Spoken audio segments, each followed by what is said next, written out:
All right.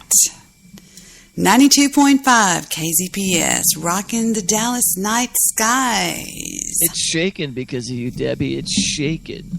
Yeah, they called and said the Central Expressway was actually shaking when I played Molly Hatchet. So loud. We're so proud. We're doing this all night long. Listen to us spin 'em, bitches. It's Triple Shot Thursday. But how can we have a triple shot of Molly Hatchet? I think they were like a one-hit wonder. That was a great hit, though, wasn't it now? All right, on to our next band.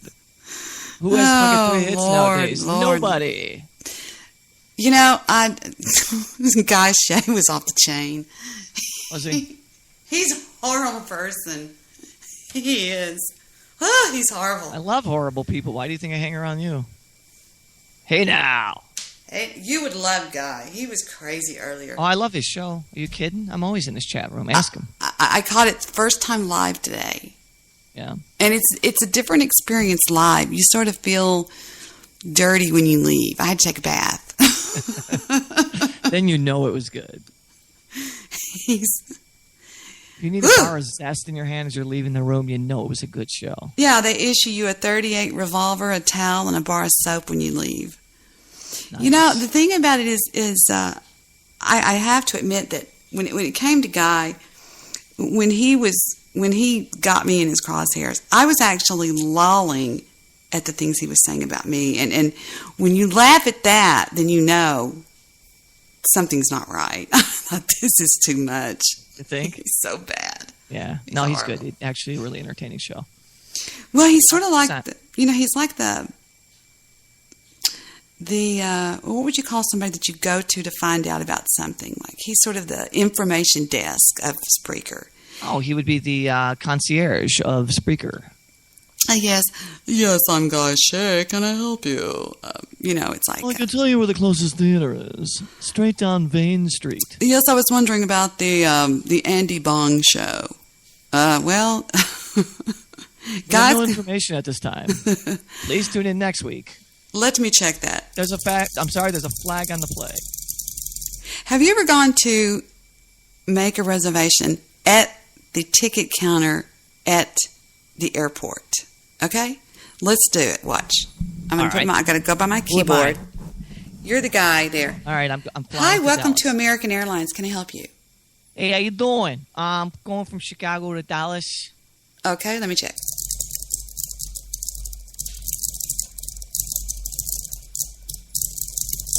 Hey, how you doing, baby? Hey, come here. All right. Is that today? Wow, so if you got a flight leaving like 2 o'clock? Let me check. As you can tell, first class guy. Still all right. Even at first class. We can get you on the 2 o'clock shuttle. You want to take it? Fantastic. Wait, which voice should I do? Chicago voice? No voice. How about my voice? I got an idea. My voice. Yeah. Will that be smoking or non-smoking, sir? They don't smoke cigarettes in any aircraft on the planet. I'm leaving this fucking booth right now. All right, stand by.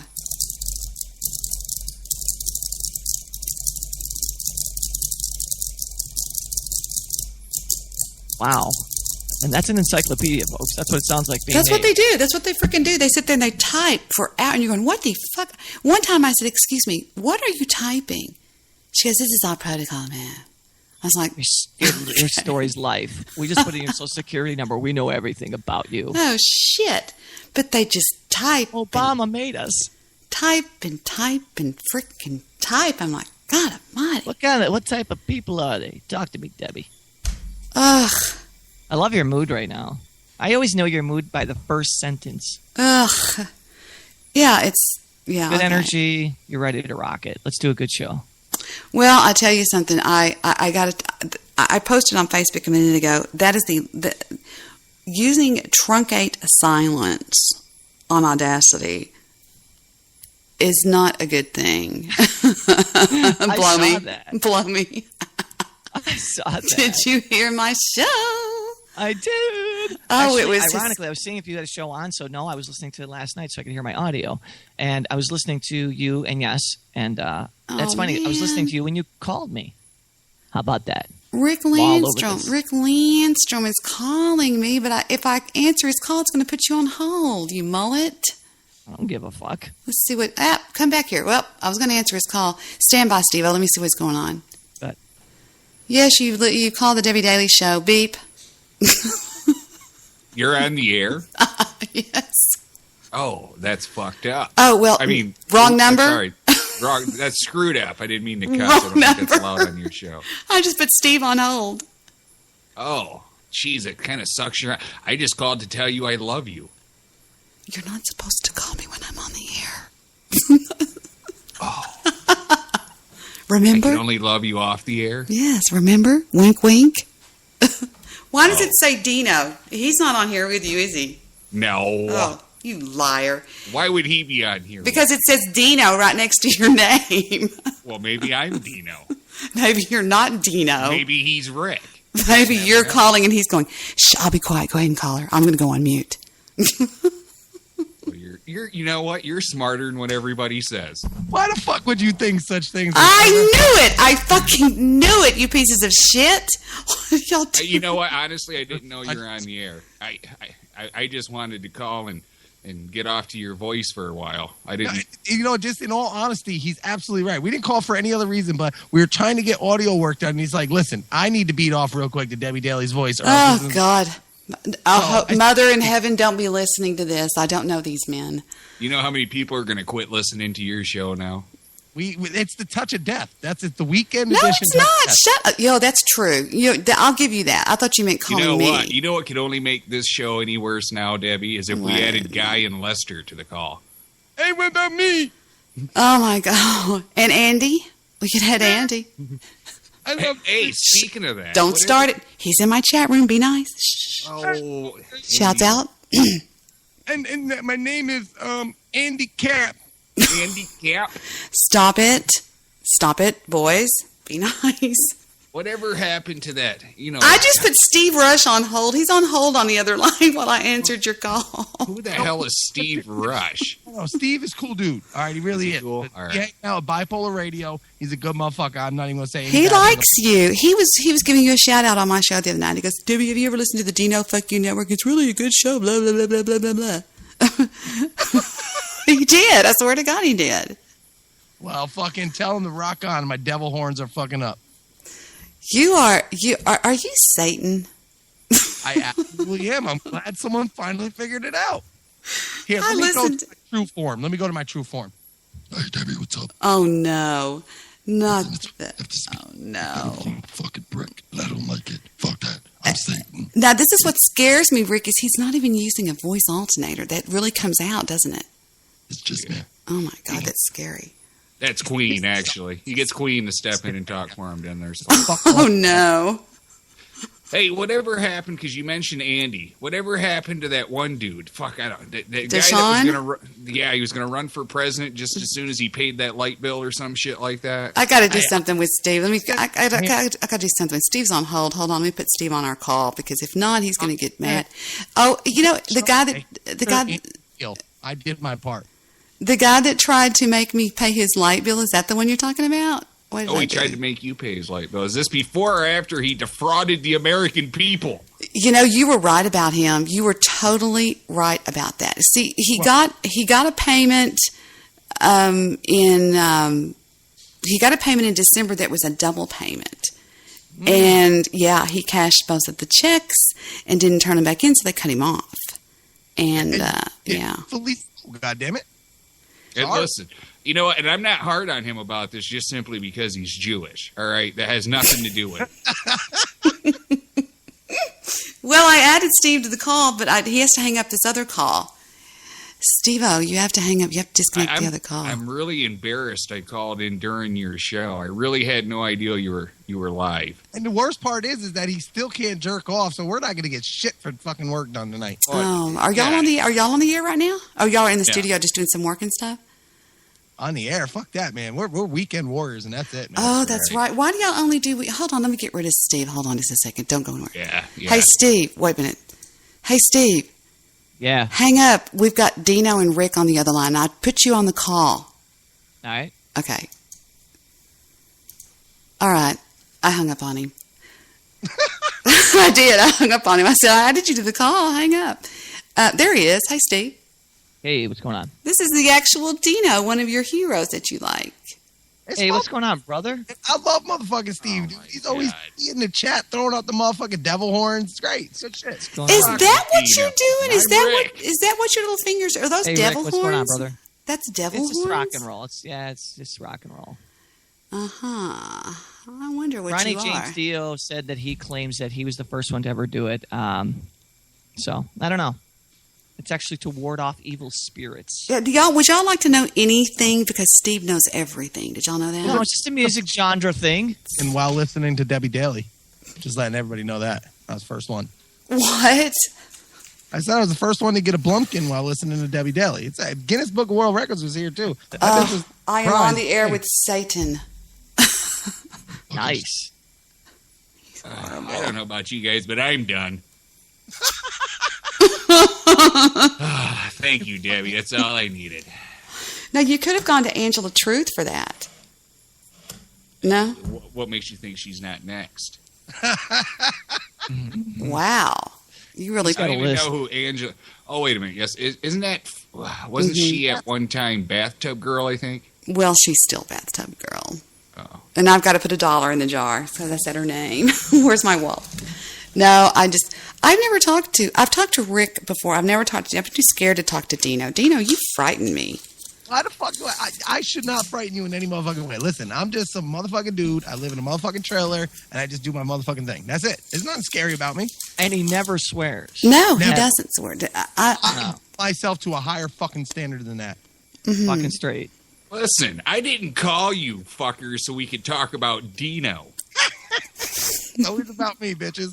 The fuck? Rick, can I use, I want to use one of your advertisements that you did. You can use me any way you want, baby. It had to do with, those bug swatters, or what are they, what did you do? I forgot what it was. It was Whack off? Whack Off. Have you heard that, Steve? Have you heard Whack Off? I've never I have heard not of heard whack off. It's greatness.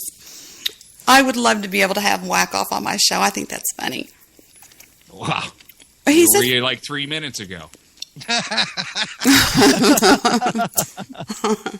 Walked right into that. And that Oh, I think he's bullshitting, man. I swear to God. Oh, yeah, I never sit in front of this mic unless my pants are off. It's just rule number one. oh, God. Steve, do you remember my intro, my old intro I had where there was a part where I go, welcome to the chat room, Bullet God 37. Remember that? Okay, yeah. Okay, That that was Johnny who asked me that time in chat. He goes, Debbie, when you do chat room shout-outs, I want you to say my name really sexy. And so I was going through the chat log, and then I'd go, welcome to the chat room, Bullet God 37. And I just left it as a drop. You, when I'm in the chat, just say fuck you. Don't say hi, Dino. Don't say anything else. Just say fuck you. And then we will know who you were talking about. That's it. Absolutely. Oh, shit. He just sent it to me. Excellent. I think this is funny. I think it's in good taste, but yet poor. I just really think it's good. You sound so serious. It's like you really have this product. It's an actual product. I do want to make clear that this isn't a made-up product. This is an actual product. You can Google it and find it. It's a great, great, wonderful thing. Excellent. I'm going to do that. Yeah. So look forward, children, soon, and boys and girls, ladies and gentlemen. Look forward soon to hearing our sponsor for the night that is brought to us by Whack Off. Motherfucking Rick. God damn right. Which is also brought to you by Weekend Edition in association with End Table Productions. Thank you. We had to get production. They're horrible people. Y'all really are. Man, this is what I like right here. This is what I like. Yeah, the other night on my show, he's like, Debbie, have you ever listened to Dino's Fuck You Network? And I was like, no. And I accidentally cut Steve off because I'd already cued some sound. And right when he says that, boom. Just say, listen, I don't want to talk about that prick on my show. It's okay. Steve, one of the first few nights I was on Spreaker, he comes into my chat room, one of my first 2 or 3 shows, and he's going, fuck you, Debbie, fuck you. And I'm going, well, fuck you, I guess. It was horrible. He was. It was so funny. You didn't realize that is just my way of saying hi. That's how he says hello. Were you voted most popular in high school or college or? Me? Oh, fuck no, dude. I was made fun of more than anybody you ever saw in your whole life. That's serious. I'm okay with it, though. It made me who I am. Because you don't, I mean, I get vibes on people, as Rick will tell you. I'm highly intuitive, spiritual, psychic type person. Yes, I'm high too. I don't really get the feeling that you're like an evil person. I get the feeling it's really something that you just do, and it works. It works for me. I mean, consider fucking 15 abortions in 1 year fucking evil or not. That's up to interpretation. All I call it was scrambled eggs. Listen, I don't fucking know. Oh, Yeah, dear. lo and behold, Dino was the winning number 16. Great. Wow. I just hope I'm never in an electrical storm when I'm around you. I'll have to get a lightning rod or something. I'm the one that survived the hanger. Oh, shit. Nice. Wow. That reminds me of a joke that I will not be telling. Why? Well, I'm certainly glad I called. Oh, Rick. No, that's all right. I figure I'll go and write Dino's name out 100 times again. Steve, I usually do that every he always every whines Thursday like this. night. Always whines like this, doesn't he, Dino? Oh, now I whine. No, you don't whine. I had him so figured out one time. I was giving him this reading, so to speak, and I just really do think I nailed him on some stuff. But I had him imagined as this guy standing in his mom's kitchen, leaning up against the countertop with his arms crossed, talking to. It was either his mom or his aunt or somebody. You know, just a guy with kind of a She's messy. my third cousin. Do not judge me. She doesn't have the same. judge. Doesn't have the same last name. But his family is his business, goddammit. Why do y'all sound so good? What are y'all on? Are y'all in studio? I can't help it. My toes are webbed. No, I actually have My the toes are wet. set up mixer and everything's been going right through there. It's fun. You must have what I have then. Yeah. What kind of mics? What kind of mics you guys using? Herpes, but if you got it too, I don't know. I'm using the Bieber 3000 headset combo. You'll never get an answer out of Rick ever. Oh man, Makes me sound like a Canadian superstar who buys Good. monkeys and drag strips and up and down the street. Oh, good day. Right. Yeah. Well, something we like were- that. We figure out slowly but surely we're figuring out which people on Spreaker will actually have like a makeshift studio going on, and the people that don't, it's just ridiculous. Yeah, you can definitely take tell this. right away. I started out with a Guitar Hero mic. I'm not fucking lying. I have pictures of it. And I broke the back of an oscillating fan so that it became a mic stand. That's how I started out 3 years ago. Now I got the full setup, but that shit came in pieces. Like, I'm a thrift store motherfucker. Not one piece in this, other than the Radio Shack wires are new, but the microphone, the mixer, the computer, all this shit was fucking thrift stores and whatnot. I'm proud of myself for that shit. I enjoy that. Fuck brand new. I'm the same way. Absolutely. I get everything off of Craigslist or one of those things. Fuck Seriously. Craig, yo, all right? If I ever meet this motherfucking I'm gonna Craig, bust him in the fucking head. Oh, Fuck Craig. shit. That pisses me off. Why couldn't we all be sitting around one day and go, hey, let's do an online garage sale? What do you mean? Let's just call it Rick's List or Dino's List. Oh, that's a stupid idea, list Debbie. is Can usually you so freaking stupid. imagine? my list has FBI people looking at it, so it's horrible. I found it in my locker. I was suspended. I don't know. It's weird. No, I can't do a damn thing without the IRS breathing down my thing. I got the ASPCA talking about this horse thing. I got, sorry, I just went off into I think you should have sold them to Wendy's, man. It's called fucking burgers. Y'all are supposed to talk in, Godfather. Hebrew? No, Godfather parodies. Don't y'all do that? I thought all men did that. What? We don't talk like that. When we talk like that, we can never talk to another person. That's what not. the fuck are you talking about, okay? Is it thing one or thing fucking two? Yeah. I'm Which confused. one is it? Go Don't be a ahead. fucking goon. You're gonna tell me you're gonna fucking lie to me. Fucking Oh, tired of fuck. this shit, okay? All the fucking time I'm out here freezing my motherfucking Bullshit. balls. Well, fuck you. That's not bad. I'm visualing You Dino broke as my heart, Fredo. I'll tell you something. You guys don't talk about Fredo at this table. Whenever it goes to this table, leaves this table, it may never come back again. Who's doing that? Is that Steve? That's me, Debbie. Don't fuck with me. It's not bad. But the one that did the one before Steve really sucked. Rick. That was poor Rick. Fucking No. can't help it. I'm fucking Swedish, all right? There was an There was an old Saturday Night Live where they were going, Vito, you're blocking. And he was like saying, they were trying to get him to admit that he was upset about his child Sonny being shot, Santino being shot 54 times because they ruined his beautiful car. The ASPCA is after me about this horse thing. And they go, Vito. And plus they shot my son Santino 54 times. Anyway, never mind. You didn't have to be there. If it was 5, it would have been a travesty, though. It would have been heartbreaking. One more bullet. All that wasted lead. Speaking of which, here, real quick, I just want to say this. I haven't said this on any air, and I don't want to waste Weekend Edition's time with it. So listen, the new RoboCop movie, right?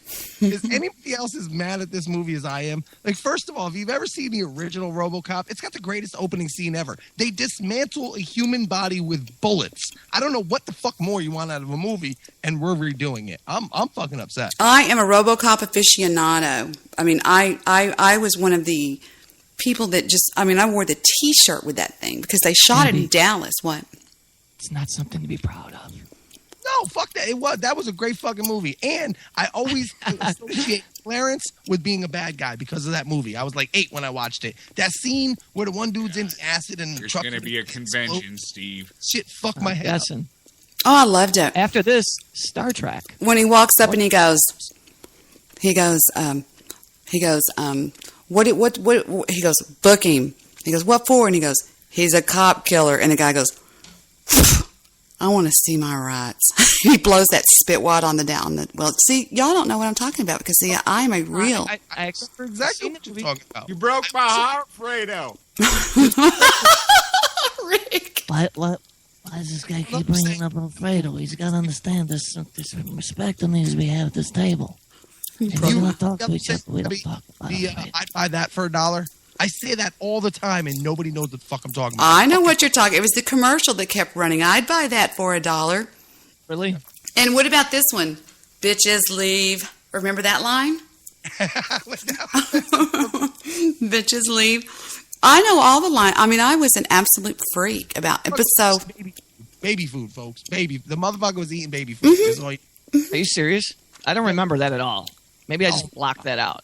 That's after he left the woman was taken care of because they tried to shoot him down. So then he undrilled his motherfucking head. And she brings food. He's eating the shit. He was already eating a paste type fucking substance in the lab. All right, never mind. I need to shut the fuck up. This is far. Well, what about this Don't part? Too much, What about this? Madam, you have been traumatized by a severe something when he goes, I will now contact a rape crisis center. And he goes, and remember when never mind. No, continue. I don't know. Yes, you I don't are so remember turning me specific on. like that. I'll be honest with you. No, I don't Rick remember. wasn't finished. Yeah, Well, would you guys shut up and let her keep talking, please? Exactly. Well, the best scene in RoboCop was the gas station scene, which was actually shot off Industrial Boulevard, right by it. Off right now. What? We need to turn on Whack Off. You need to hear Whack. You need to do Whack Off. You need to buy. Use your own product. These guys. Bottom line is, I'm not going to go see that just the way that I haven't gone and seen any of these other remakes. If I read the fucking comic as a kid, you're not going to get my $8 at a movie theater. Fuck you. Think of some new shit. Well, here's So another what was thing. the best movie ever made then? That was from a comic book. Superman?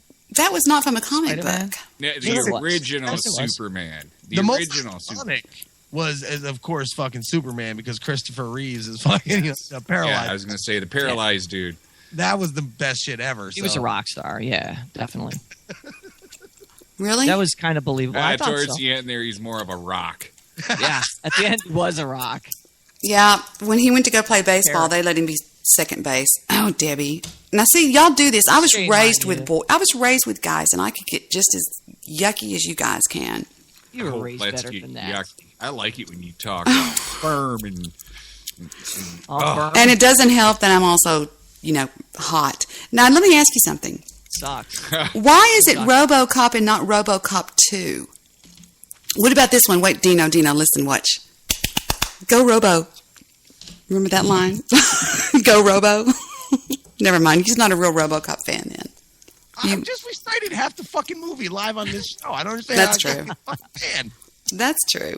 I do got to say I am ever more even disappointed in you than I ever was before. In who? Working Dino ever- or me? Yeah, Dino. Oh, I didn't realize how much RoboCop watching he has done. have you not seen the original RoboCop? It's I actually have. Listen, it was. I remember back in the day, it was a pretty cool movie. I watched it here. I don't know, probably about 6 months ago. It happened to be on TV, and I watched it, and I thought, this movie is fucking stupid. Dead or alive, you are coming with me. huh? There you go. Yeah, I just thought. It was Oh, like really Mr. Midnight cheesy. Movie. Hold on, guys. I gotta catch this call and tell him to come into this. Hold on, Mr. Midnight Movie. I added you to a call with some people, so go to the group call. Okay, yeah, I gotta go on. Okay. Okay, bye. Fine. Yeah, worked out extremely weird. Okay, I think Mr. Midnight Movie is going to be joining us. He was calling me on the other line, and I added him to this conversation. I hope he knows how to do that. Are you going to be able to Actually- handle all of us? Oh hell yeah, she could do this. But you know what? Mhm. He was in the call, Deb. He was in the call, and then he didn't say anything. I thought he was going to start talking. Oh, he And picked up. He did. Yep. Oh, okay. Maybe. So he knows where we're at. He's following Yeah. us. Okay. Have you Well, ever wondered, this, Deb, you ever wondered why a guy never wanted to eat you out in the morning after having sex with you the night before? You ever wondered why? Have you ever tried to pull a motherfucking grilled cheese apart? oh wow. Now that's a little too graphic for me. A grilled Ladies and cheese. gentlemen, if you could visualize this. Stop ejecting him from the call, Rick, you weirdo. He keeps ejecting him. Hi, How did Mr. I- Midnight Movie. I'm not. How did I? It says Rick Landstrom has ejected MMM from this conversation. Oh, I my could God. tell Why? Who's the fucking... Oh, you have reverb, bro. let me... Hi, Mr. Midnight Movie. Mr. Midnight. Yeah, I put my... How's it now? Is it still the reverb is bad? No. Until we say something we don't know. No. You're good now, bud. You're good. There we go. I just got to lower my volume a little bit there. This is Rick and Dino of the Fuck You Network. Dead or alive, you are coming with me. Sorry. Yes. Your new promo, guys. Is that what you're going to be playing before your show? They Some certainly RoboCop. hope not. Oh, man. So I heard you gentlemen talking about Superman and Christopher Reeves. I got to be honest with you guys. Even though he's dead, and I don't want to bag on a dead person, I always thought there was something rather fruity about Christopher Reeves, that he was kind of... Well, that's funny because he turned into a vegetable. Wow. You know, Wow. during the O.J. Simpson trial, the joke was, what's the difference between O.J. Simpson and Christopher Reeves? And the punchline was, one of them's going to walk. Oh, shit. Nice. Hey, that ain't fucking cool, man. I'm black. That is horrible. Kind of fucking racist or something. Yeah, don't be racist about it. I have to No, go. no, not at all. Not at all. Somewhere there You're is a going to eat crime black happening. vegetables now? That's horrible. Well- I bet you only eat cauliflower, huh? Oh, that's right, because it's white. I'm sorry, Debbie. I'm feeling a little odd now that I know that he doesn't like black guys, man. I didn't realize the only black guy here, isn't welcome. You are not black, Rick. Come quietly or there will be trouble. Thank you, RoboCop. By the way, in this new RoboCop, why didn't they make him black? I mean, Detroit, there aren't any white people left in Detroit. Let's be honest here. There's truth there, guys. Listen to this one. Listen to this one, Dino. I'll buy that for $1. Oh, great shit right there. That sounded like Rick. Listen. I'll buy that for $1. Goddamn right, every Friday night on the corner of Malcolm X Avenue and MLK. I love it there. That's where I get my best Yeah. drive-bys. You are That's terrible. where you get your best ribs, right there. Yeah, Rib laying tips. on the That's street. This That's one is where I called. get laid and high all for $1. This one's called "Ass Is Mine." Your ass is mine. Oh, that was the one. That was one of the bad guys. That was a horrible scene. That was when they killed him. Remember? They actually killed Murphy. That was a bad scene. They blew him away and blew him away and That kept blowing scene him. of the movie was opening fucking scene. He's out trying to be fucking super cop, realizes, oh shit, I'm fucked. You don't understand, body parts fly off because of bullets. Do you know how many bullets it takes to fucking chop off an arm? That's amazing. Now wait a minute. Are you talking about the new one?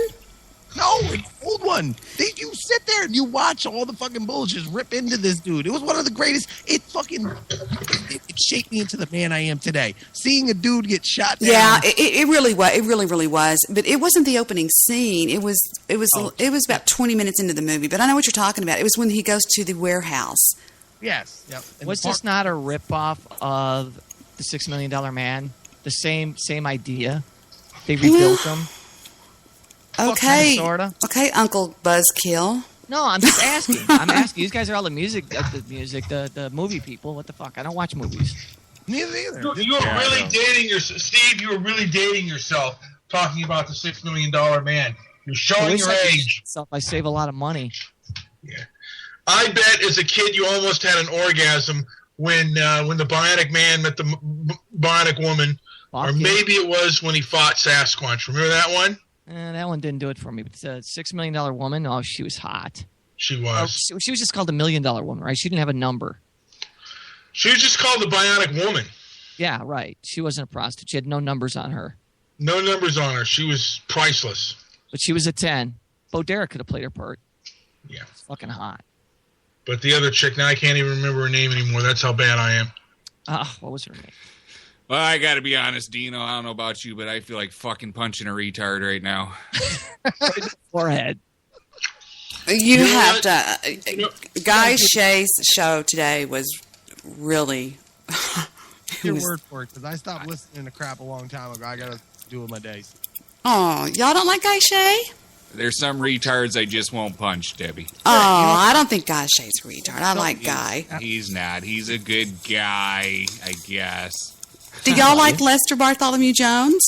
I think Lester's pretty funny. Yeah, I think he needs to get rid of Guy, but I don't know why you people all bash on Guy Shea. I'm a pretty decent judge of character. Well, because Guy Shea is a crybaby little bitch. That's why. I don't see that. Where did y'all? I mean, oh my God, this motherfucker has done so many shows about having a thick skin. I mean, we've got clips of this guy talking about, well, if you're going to put your stuff out there on the internet for everybody to see, if you're going to make yourself a public figure, then it's fair game. Blah, blah. And then it happens to him and starts touting about how nobody's oh, my real God.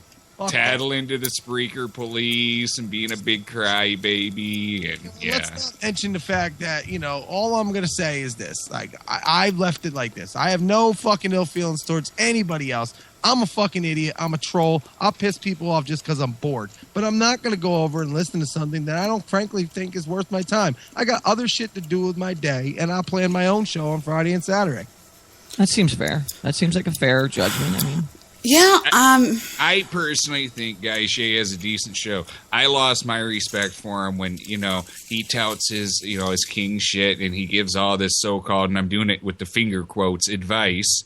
Mm-hmm. You know what I'm saying? But when the shit happens to him, I mean, that motherfucker retreats and cries like a little bitch. That's where I lost my respect. Well, I didn't. In all seriousness, though, he does have a well-produced show. He does. Yes, he does. Credit where credit is due. I'm not gonna say it's bad entertainment. It's just that, like Rick said, I lost respect and I stopped listening because once you figure out the method that DJs like him use, which is find trouble, exploit it, then find new trouble, exploit it. And that's the only way to keep it around. Once you figure out that method, I'm sorry, I have better things to do with my day. That's all I'm saying. Like, we have focused, yes, we like to attack whoever because we're dickheads. That's what we do. But we do it. We move on. We have fun. We fucking concentrate more on other shit that we can do. Fuck the dumb shit.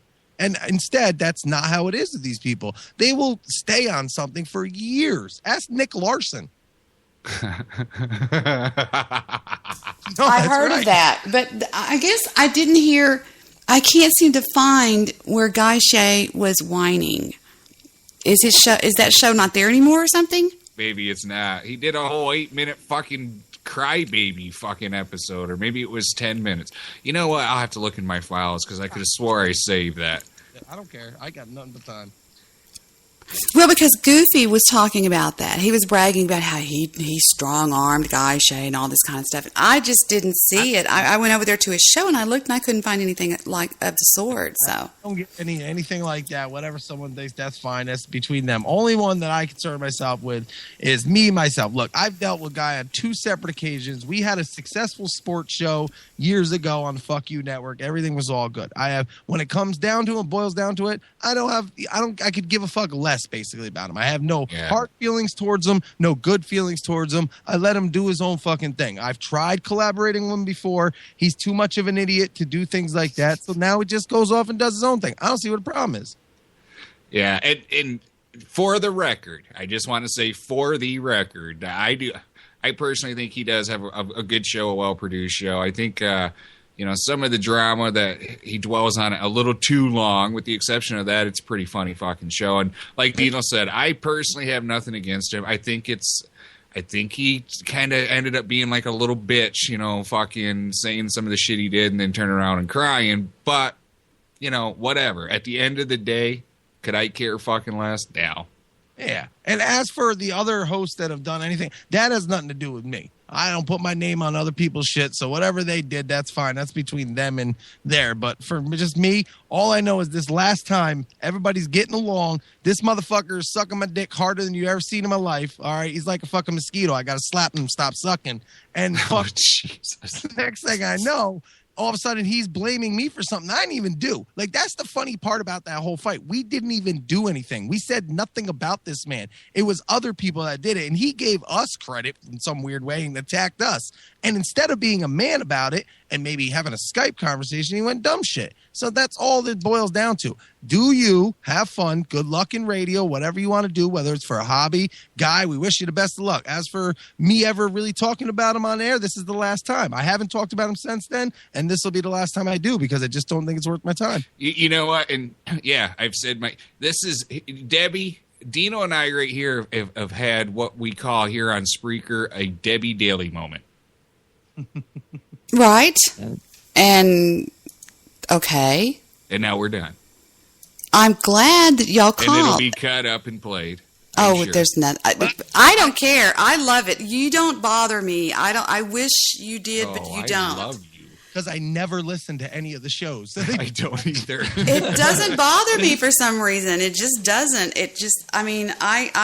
I was just asking about Guy because it just seems like everybody is so on his ass, and I just don't see it for some reason. No. See, I don't want you to, for 1 minute, think that I'm on his ass. I can't speak for Dino, but I'm not. I'll tell you that.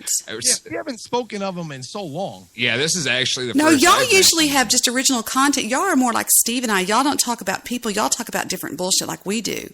Right. We try not to concentrate on all this Spreaker drama. There are a couple shows out there that seems like anymore. Oh, that's all they do. That is all they do. They live off it. And it's this is the thing. We're not worried about reaching an audience of other show hosts here on Spreaker. We're working to reach a bigger audience. Which is that's exactly what we're doing. Everybody on my show, we don't concentrate on the drama and talk about it. Well, and when you base your whole show around the drama here on Spreaker, well, who does that entertain? Well, it entertains the 10 or 15 show hosts that tune into your show because nobody else listening that isn't a part of Spreaker has a fucking clue what all this drama is. Well, Lester taught me that, and I really learned. Y'all stop adding me to your stupid conversation, Skype assholes. God, get away from me. I keep leaving their conversation. They keep adding me. I learned that from listening to Lester, and the first time I heard it, I didn't get it. And then I realized that he did make a lot of sense. That if you concentrate on Spreaker drama, that's the only, because other people outside of that aren't going to get what you're talking about. Can we be fair, though? Let's be fair. Listen, I'm not trying to start nothing. I don't care. But it's kind of like the pot calling the kettle black here. Mm-hmm. I mean, come on. Maybe not recently, and that's fine. And I respect the show that they do over there. They have stayed their nose out of everything. I respect that. And they have original content, and that's fine. But at the same time, This is the same guy a year and a half ago that was all up in everything. So I just don't think he's the right person to be giving advice on that. But never mind. You probably just listen to the message, not the messenger, and that's the most important thing. No, not I. All I'm saying is I don't see them doing. The only one that I see, well, See, I real quick, if I could jump in, I haven't been to that show. I don't know it very well, but what I have, a couple times I've laughed. I don't know about what had happened. You said something happened like a year ago or something like that, guys. And then that's what threw you guys into like just fuck it mode. I don't know. Look, Steve, I've been here for 3 years, and all you need to know is that stuff will always continue to happen. There are 3-month cycles on this site. If you haven't seen it yet, you will start to see it. It's 3 months. About every 3 months, you'll see people shuffle in, shuffle out. Drama will shuffle in and shuffle out. And Same thing as Blog Talk, right? I mean, and same the one shit. thing I've learned is, and that's why we run, like Rick was saying, why we run the show the way we run it, and same thing with the Fuck You Network, the way we all do that over there, is just, we concentrate on what we're doing, and the bullshit is bullshit. Like Rick was saying, there's only 10 to 15 people who actually know about the dumb shit. Other than that, we're going to do the original content, the funny shit. It's not worth it anymore. Well, just keep doing what you're doing. I participated in the drama with the best of them. Back when I first started 3 years ago, fuck, dude, it's Dino's Fuck You Network. I was getting in trouble every other day. Well, and that's not to say that we, there's certain things that we have done around, things have happened, like Larson. We just, picking on him. But what most people don't know, though, is actually that me and Larson are actually friends. I just pick on him as like, you pick on anybody. You take shots at him, it's fun. Right. And that's, what we all tried to do with, Guy and everybody else. We all tried to just be, haha, we're all just going to take fun shots. And they took it too serious. That's what guys do. Oh, wait a minute. Are you saying that I took it too serious? You got on air and told... Fuck you, Dino. Listen, you've been an instigator from the goddamn get-go. How did I instigate You have instigated shit, put out goddamn rumors. You've done all kinds of stuff. Rick, you sit around and you pick on Nick Larson more than anybody. And yet I talk to him on the phone 3 times a week. I think I just mentioned Larson. To be fair. Yeah, I mean, listen, I'm not trying to throw fucking or start a fight here, Lester. No, you are. You're trying to come on here and act like you're somebody. I'm not somebody. I'm an idiot that does a fucking internet radio show. I realized this years ago. Don't fucking try to preach to me on what I think I am. I know what I am. All I'm trying to say is she brought up a name, Guy Shea. He got a little taste of his own fucking medicine. He went fucking crying. I'm not supposed to say that?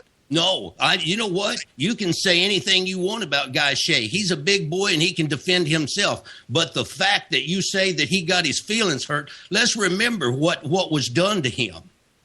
Well, what was done to him? It was a whole lot more. Yeah, I'm going to jump in here and I'm not siding with Lester, but hang on just a second. Hang on a second, Dino. He is right in the fact that, Goofy Bone exploited his grandchildren. I mean, in a very, very ugly way. I agree, but and no, there's no excuse. Oh, and Rick does it too. What? Rick's all about the Jackson, aren't you, Rick? I believe so. I believe I mentioned believe you are. And his transvestite wife. I believe so.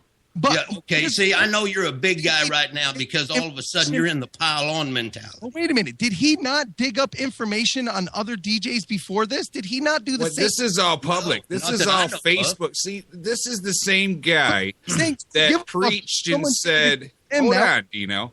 Guy Shea is the same guy that lectured who the fuck ever it was, saying if you put your shit out there on the internet for everybody to fucking see, then you know what? That's your own fucking problem. And lo and behold, Guy Shea has his Facebook open to the goddamn public.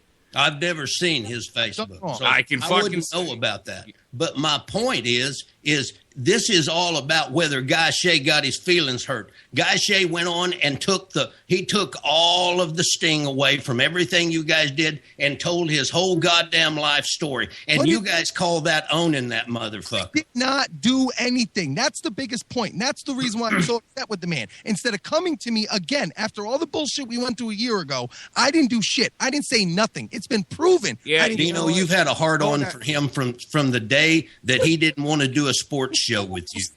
I wanted to do that goddamn sports show. Don't tell me I did anything wrong. He ended up jumping on DC because DC made a stupid fucking goddamn idiotic dumb thing. And everybody knew it was dumb. And he ended up jumping and taking sides then. If it wasn't after that, we'd still be doing Spreaker Sports Center today. I have no ill feelings towards the man, other than the fact that, like I said, in this instance, instead of coming to me like a man after all the bullshit and asking me if I said anything, and now that the proof is out there, but I didn't say anything, and it was other people that did it, I still haven't got a fucking apology. Instead, he's calling me a scumbag asshole, trying to throw me under the bus. For what? When has he thrown you under the bus? Oh, my God. What are you talking about? I don't know. I haven't heard him say anything about you. Listen, I will get you all the Skype messages. I got the shows. The show I just sent Debbie right there, he went off on this little freaking tyrant about people like me and all. I didn't do shit. I didn't look up nothing. I don't have time for that. I raised my son. He's 4. He's about to go to school. I've been working with him on fucking all kinds of shit to get him ready. That's where my life is. I do a weekend show on Friday and Saturday.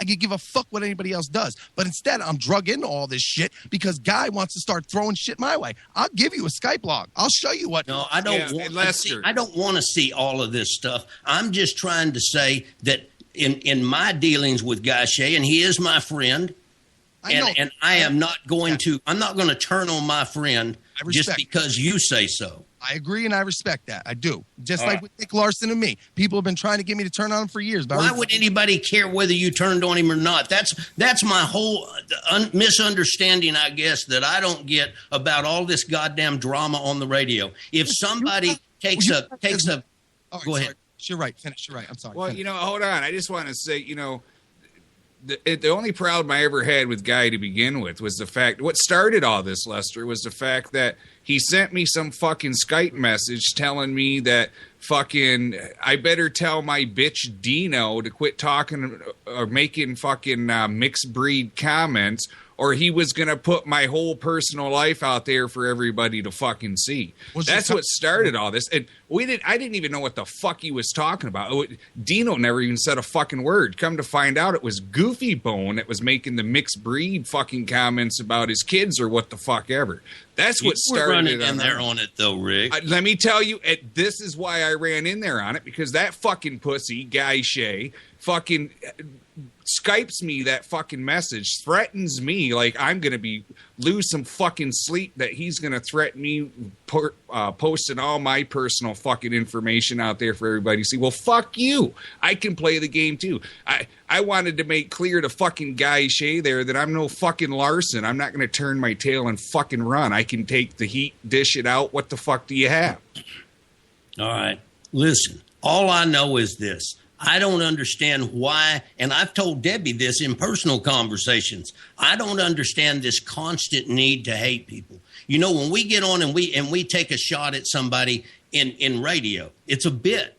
I don't give it one thought, but man, you guys get butthurt. That's what hey, wait a minute. Wait, I want to say something. Wait, let me say something. Hold on. Can I say something? I want to say something. I thought, Lester, what you just said, I thought we were doing. Hold on one until second, Guy threatened me like he did on that Skype message. Can I say something to Lester? Lester, you saw how I handled the bullshit that I took, from everybody. I took the bit from you, and I did just what you said. As a professional, I took it, I laughed at it, and I went back right at y'all, and then I said, that's it, and that was it. I mean, it was just a bit.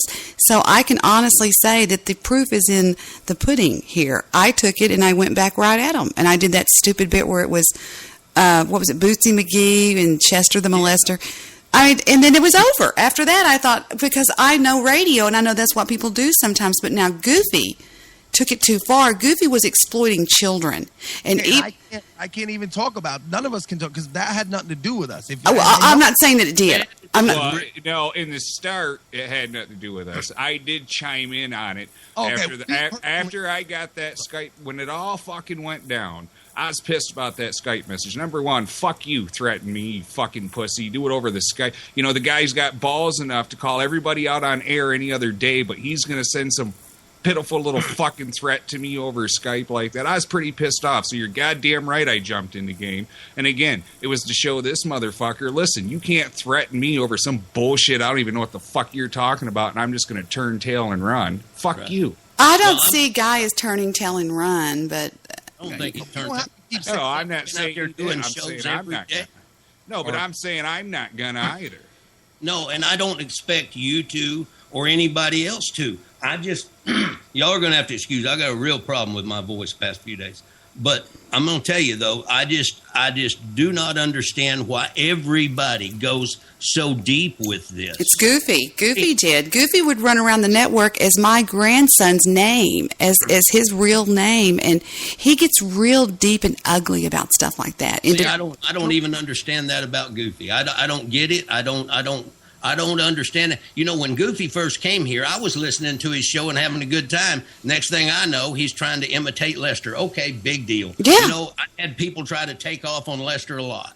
And I get that. I don't even harbor any ill will about that. I just don't understand why everybody decides that they want to attack people when they're not here. Okay, but listen. All right. Just one. What's up, Andy? What's up, Andy? That is a fair point. But at the same time, I'm not going to sit here and act like... Mute your mic, Andy, please. We've got feedback. I'm sorry, guys. No, you're right. In this instance, like I say, first of all, let's add the fact that we have not spoken to this in months. The only reason why is we were asked about it. I don't want to feel like anybody feel like I came on here just saying I was asked the question. We tried walking around it at first. Go back and hear the audio. I tried walking around it and just kind of being, what do you call it? Casual about it, and then we started getting a little deeper. But either way, I'm not going to sit here and act like he's a victim in any way or anything like that, because acting like that.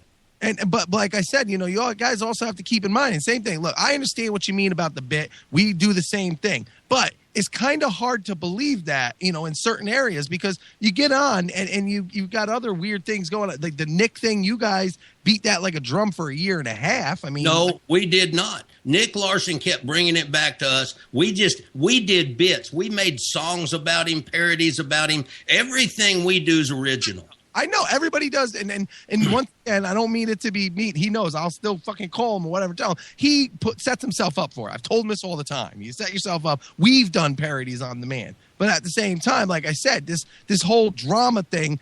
The only reason why this is an issue is he went after people personally before. Guy has. We've seen this. We've seen him dig up information, as in Rick's case too. Like, once again, that can be proven. That's not bullshit that he sent that message, but he's gone after people. With me, I simply called his wife looking for him. He turned it into I called his wife.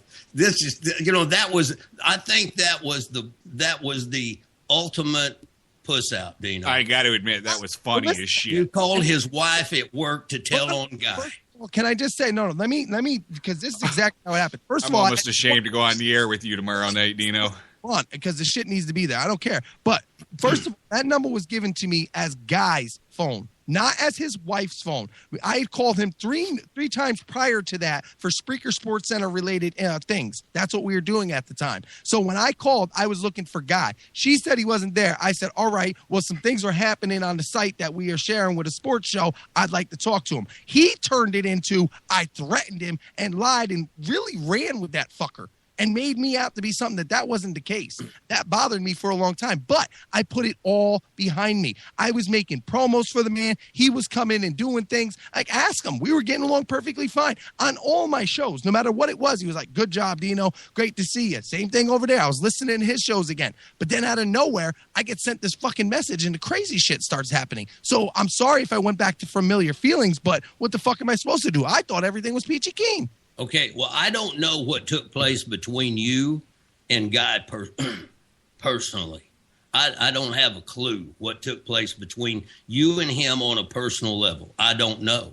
But I would think that you would want to just take that up with him. As far as going after somebody, I went after Debbie Daly harder than any of you motherfuckers have ever gone after anybody.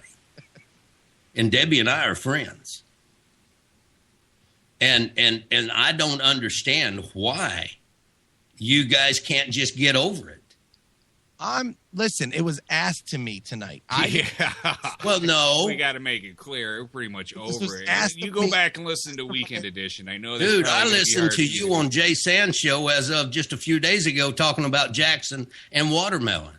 Me? No, Rick. Oh, I didn't know he did. I may have.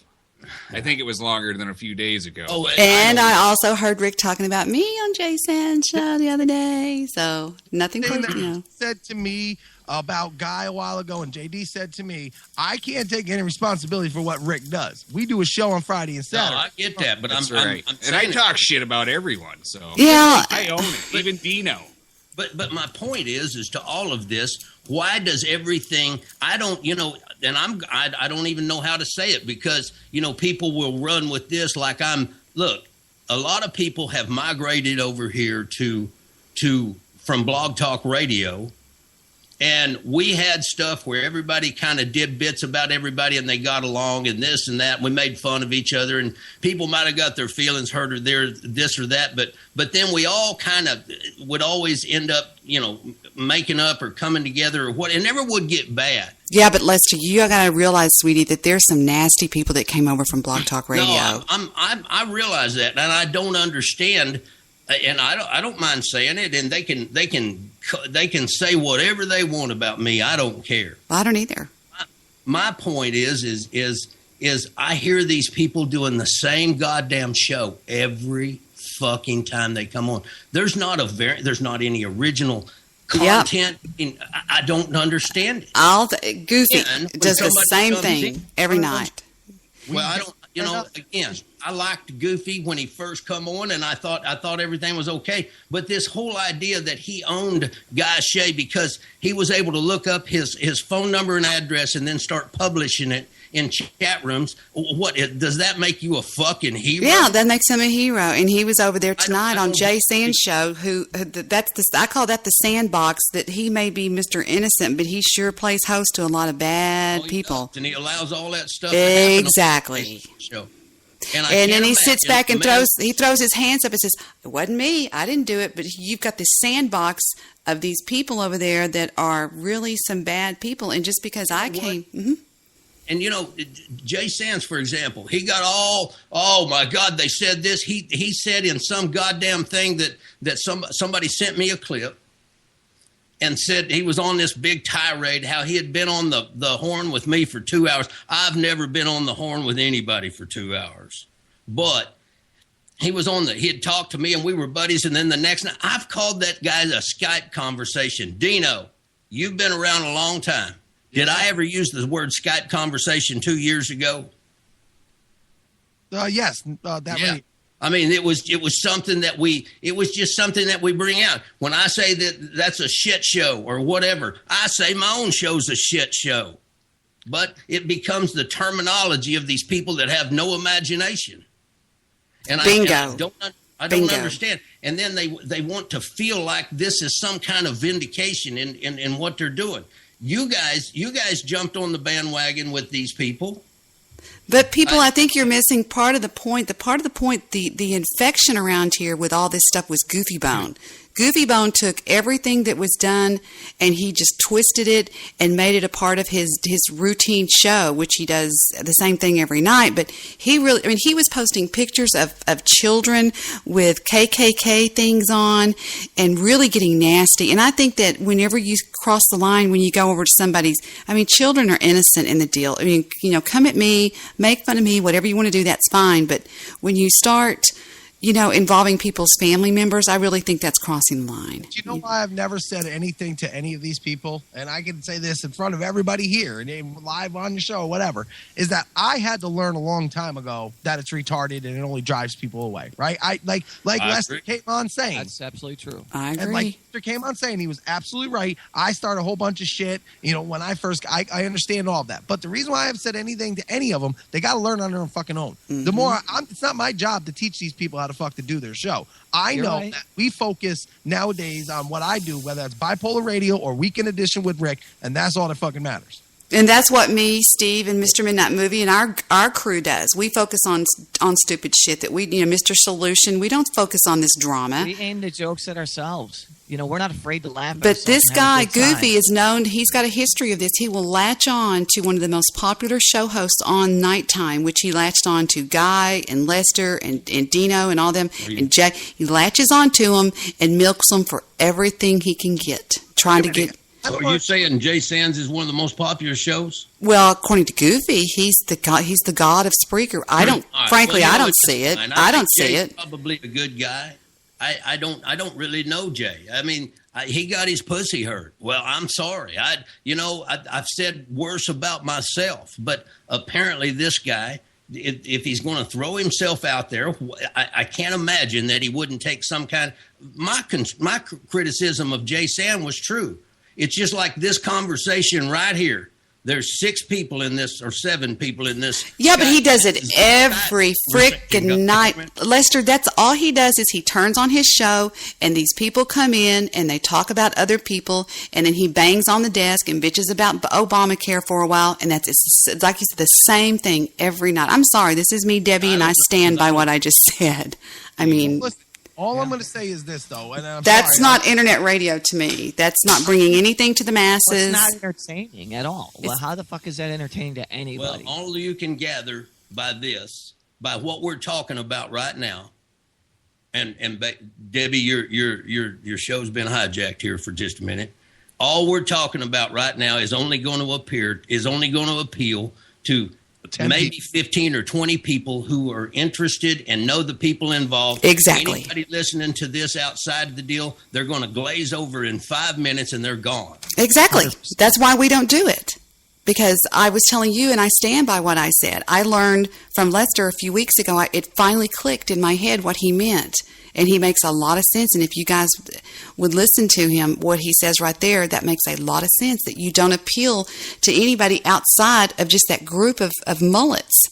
You know. Well, first of all, I have to clarify first things first, okay? I don't get led along by any motherfucker. It never have, never fucking will. All right? The fact is that do I go and see these people or do they come to my shows? Absolutely, yes. That's how things go. I don't really listen to many shows here on Spreaker, to be honest with you, but that's just because everything I do with my son has nothing to do against anybody, but, that's just how life goes. Well, you got a life, right? Yeah, exactly. But I'm just saying. It.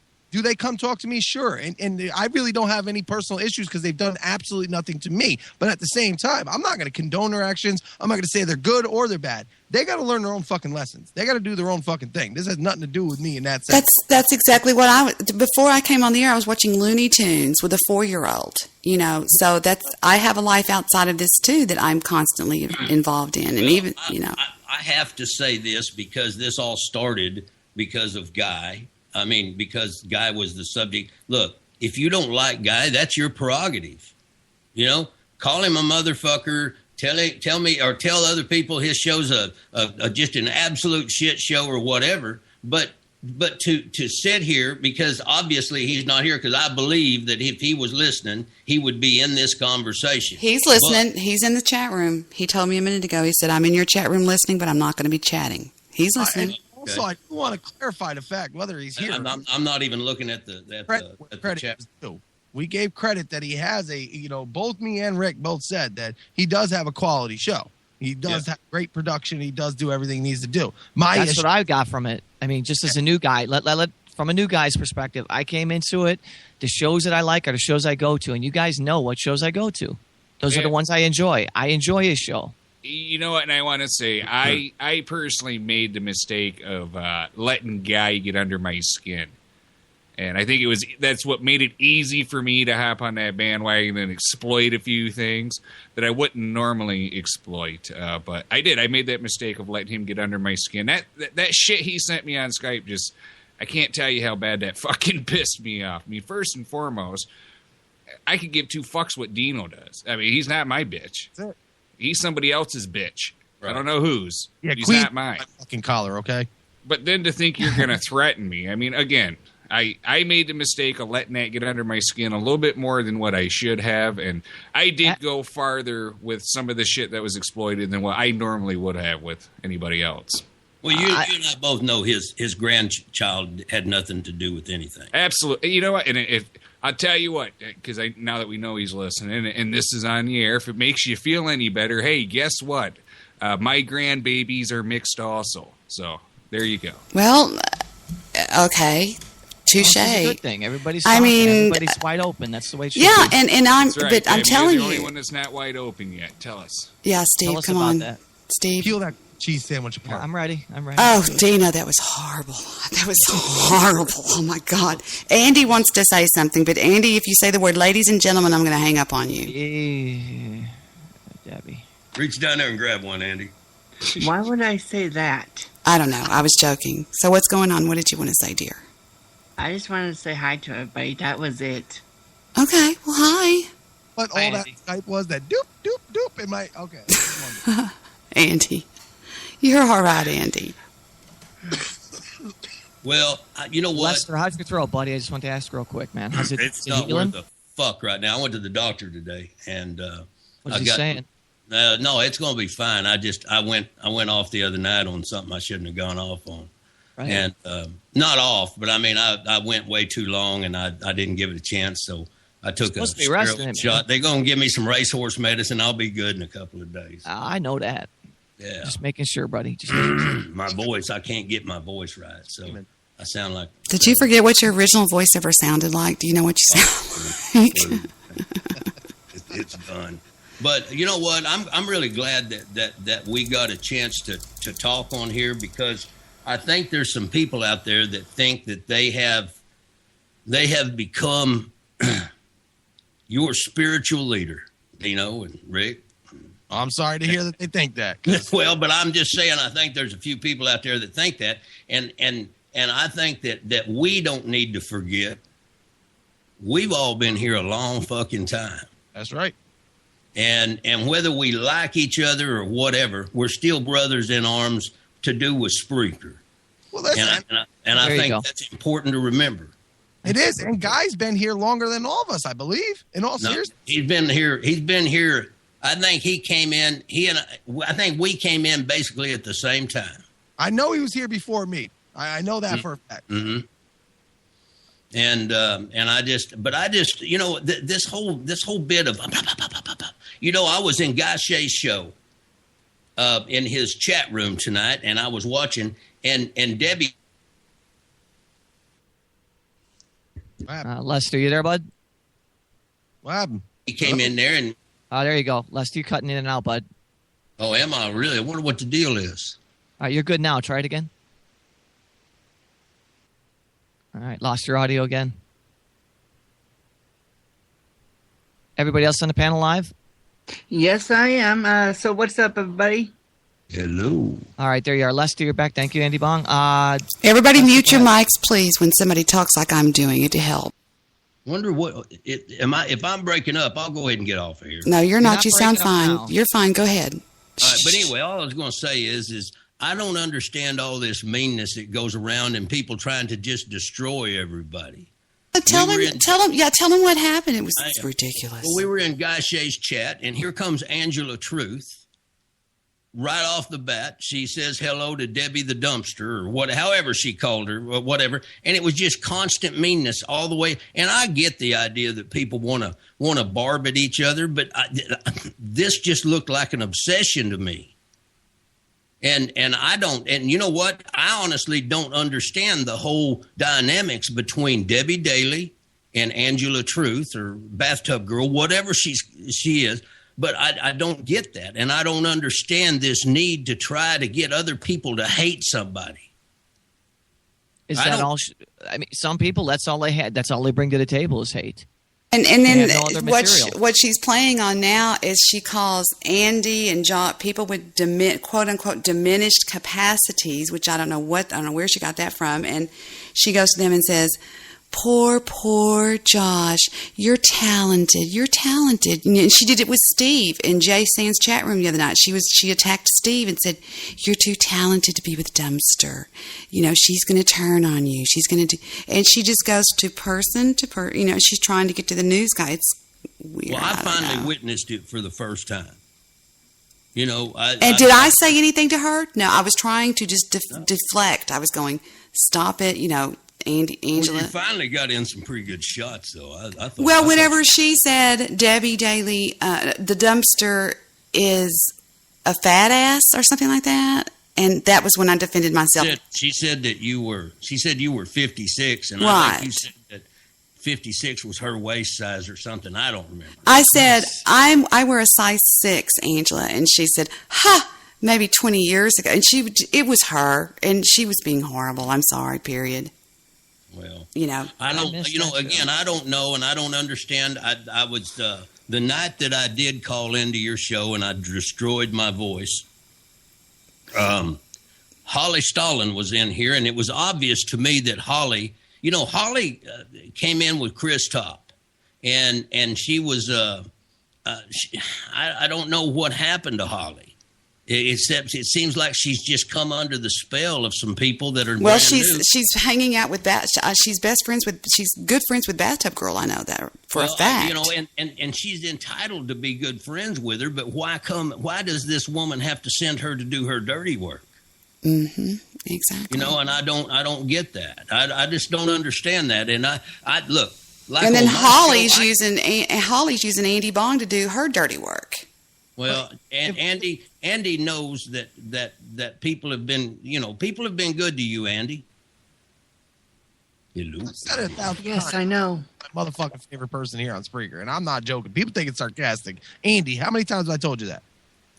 You told me. Let's see. Exactly. But listen, my whole point is behind all this, because I am going to have to let you guys go, and I apologize. I got things to do here and get up in the morning. But I think Lester can stand true to this, and maybe I don't know if anybody else can, because even Rick hasn't been here quite a year. But Lester, you know as well as I do, it takes about a year when people reach Spreaker. It takes about a year to realize that even if you're popular on Spreaker, you ain't shit. And once you learn, There you go. and That's once you it. learn that, you become a lot more open about the show. You want to shift and focus to how you can, do ideas and stop with the drama, because you know what I mean? Like, there's things that will be learned. That's why I sit back a lot of times and I'm like, fuck it. Either they're going to learn or they're not, but I'm going to plan my show regardless. Dude, I love your show. I fucking love your show. I'm there every day I can be. It's completely entertaining. It's always original. I never heard you bash anybody. That's why I stay there. Everybody has that choice. If you don't like what you hear, go to another fucking channel. Turn it off. Don't be part of it. Don't promote it. I go to your show. I'm always in your chat room. I'm always doing shout outs. I love it, man. That's what everybody needs to do, and all this shit will go away. If you ignore the fucking little truck. Promote each other and not just with other show hosts. This is the thing that I don't understand. People go and they have a show and they can't wait to get host 1 and host 2, and the next thing you know, they've got 10 people in their chat, and they're all other show hosts that are hoping that they can get a piece of the pie. Why aren't people working and I don't together? understand that. Well, there is a simple answer to that. Listen, there are people, and even I'm the could be maybe a little bit to this. We all did that for a while. Lester could even say at one point, I'm not lying, Spreaker was some weird little tight-knit community. It was freaky for a while. At first, it was too tight-knit, yeah. At first, it was cool, and then it started seeming like a Stephen King novel, and then shit hit the fan. And I think that's why we haven't gone back there, because as everybody has learned, is like, we don't want to be that. It's kind of like government. Less is better. Like, fuck it. Right. But you know what? Way back when you and I had words a long time ago, but I thought we got over that. I didn't realize that you harbored some kind of long-term resentment for me.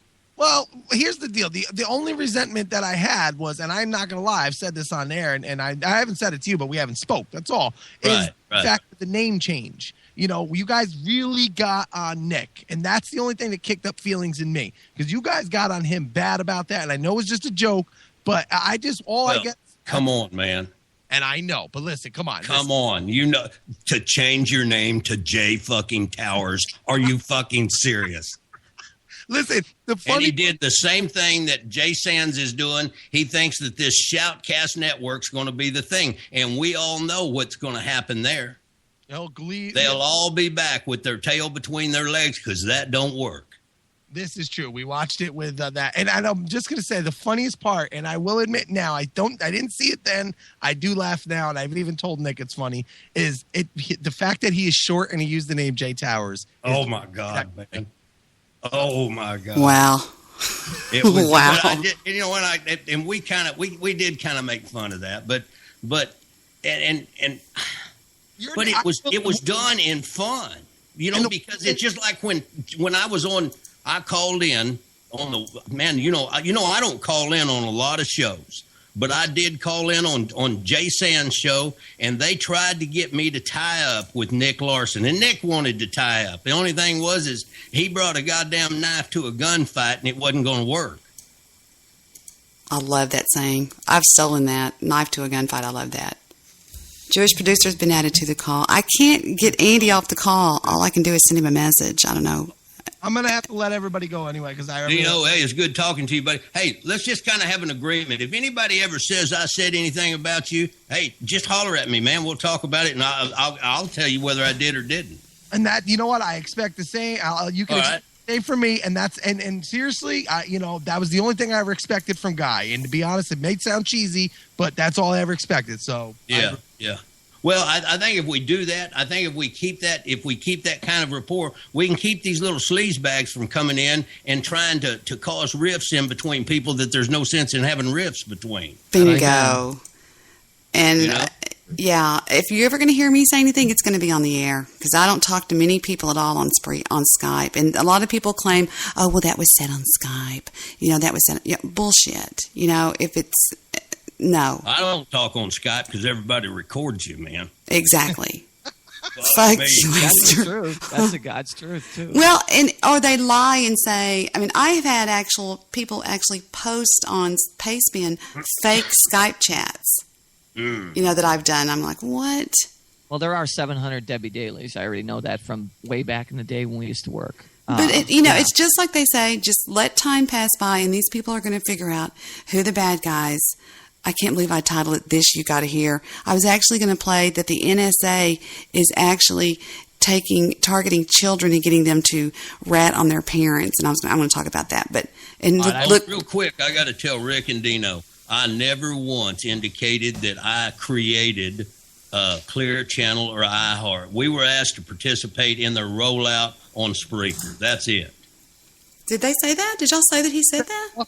That comment, but it could. Maybe Rick has more. I don't know exactly. Well, Rick had a big long to do about it. Oh. I just have one thing to say. I had a big long to do about it. You did. I just got to give a shout out to my man Andy Bong. Oh, to be here. That's Jewish producer, everybody.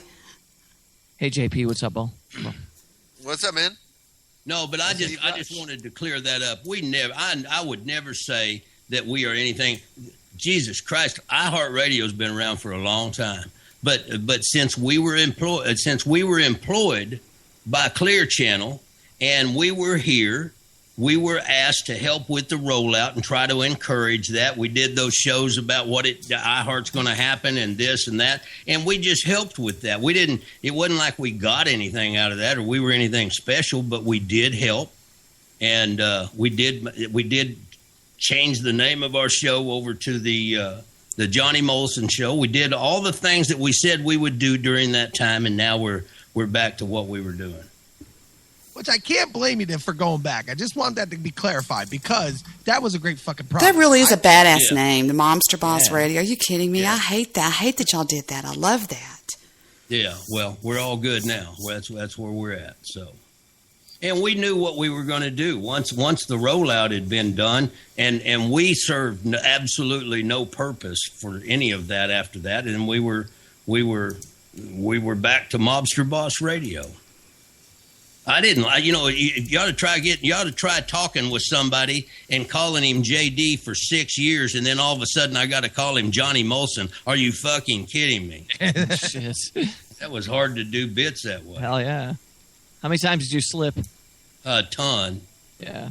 I got to where, man, I didn't even care anymore. Before we hang up, we have to listen to a little bit of Kumbaya. Would y'all agree? Kumbaya, my Lord. Everybody sing. I got my lighter up. Have you? Here we go. Just, that's weird, but. Double horns in the air. I think we've got mad lip. Oh, no, I'm here.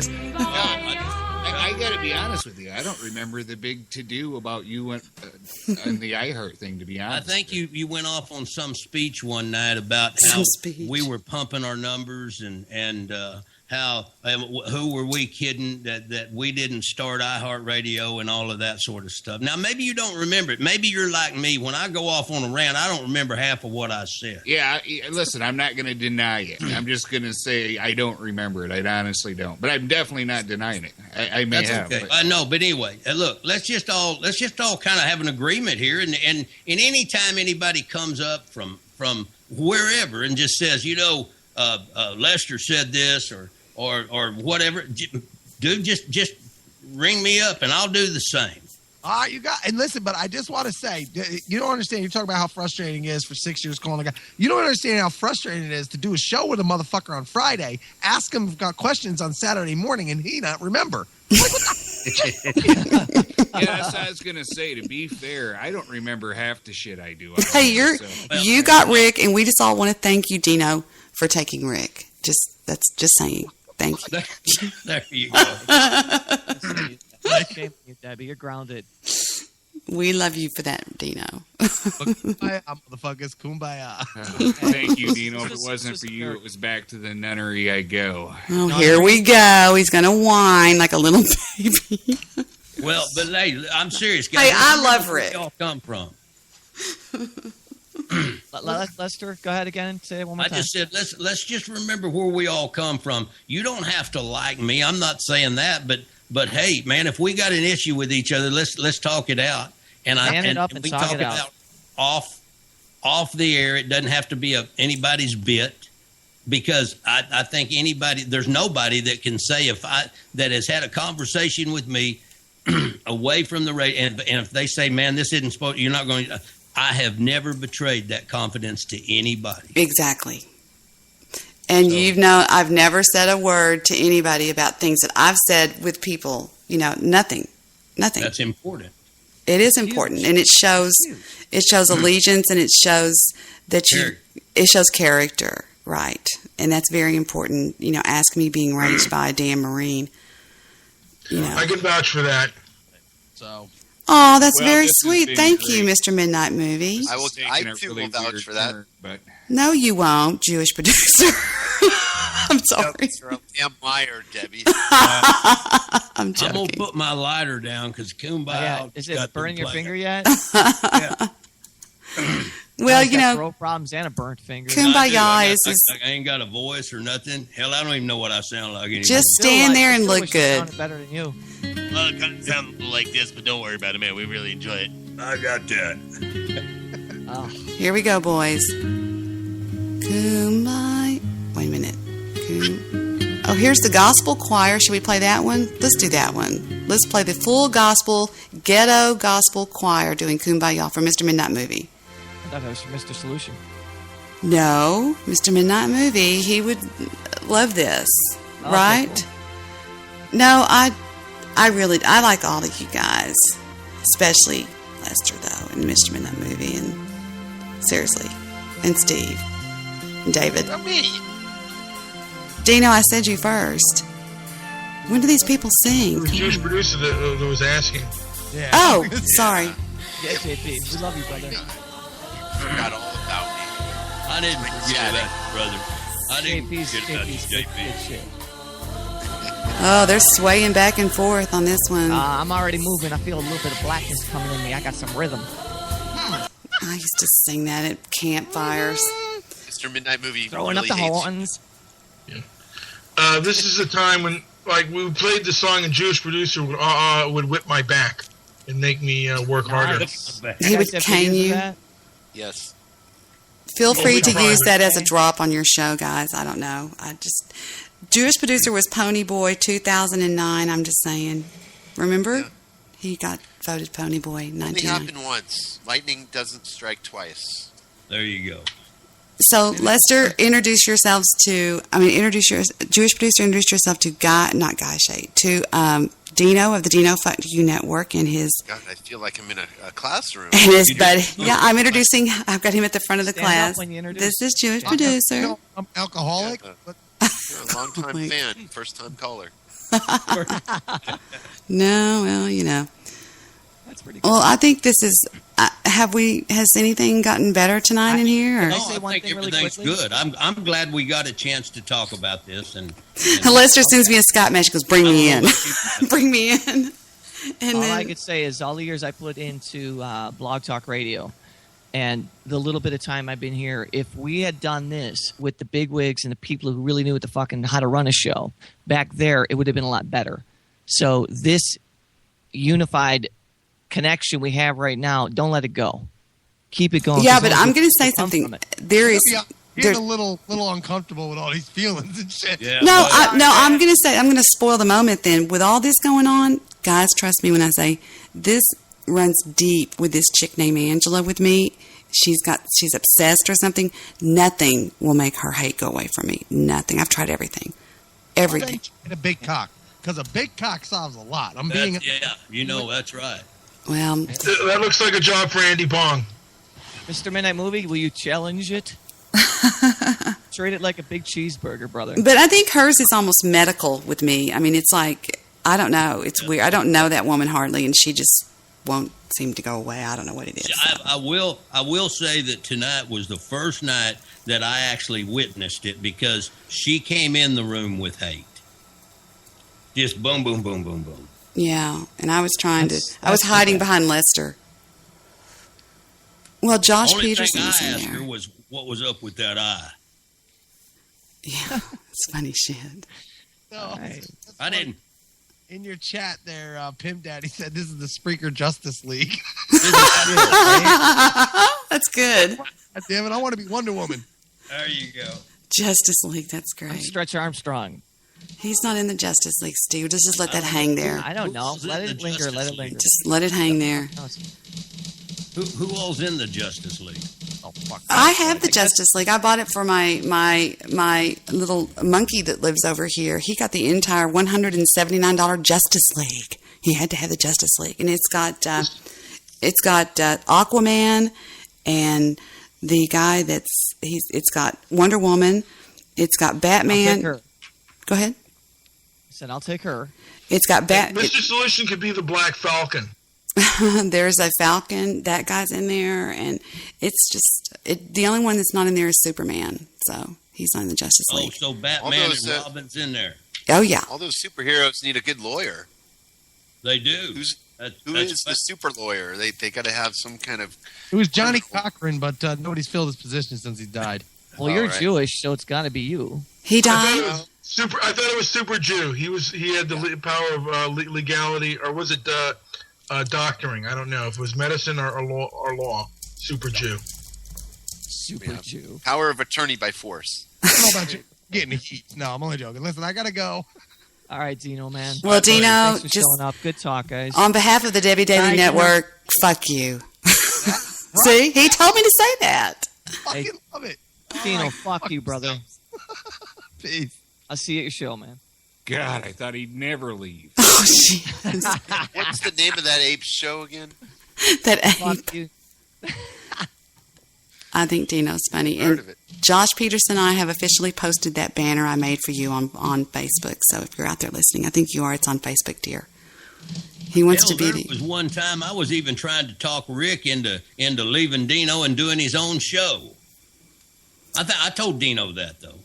Yeah, you could definitely do that, Rick. You could definitely do that, especially since you sent me Whack Off. You know what? I think Rick does well with Dino. I think they're a good pair. Yeah, they definitely are. Have you guys heard Whack Off? I want y'all to hear Whack Off before we go. So we're going to hear from one of our sponsors, and this is Whack Off. Take a listen.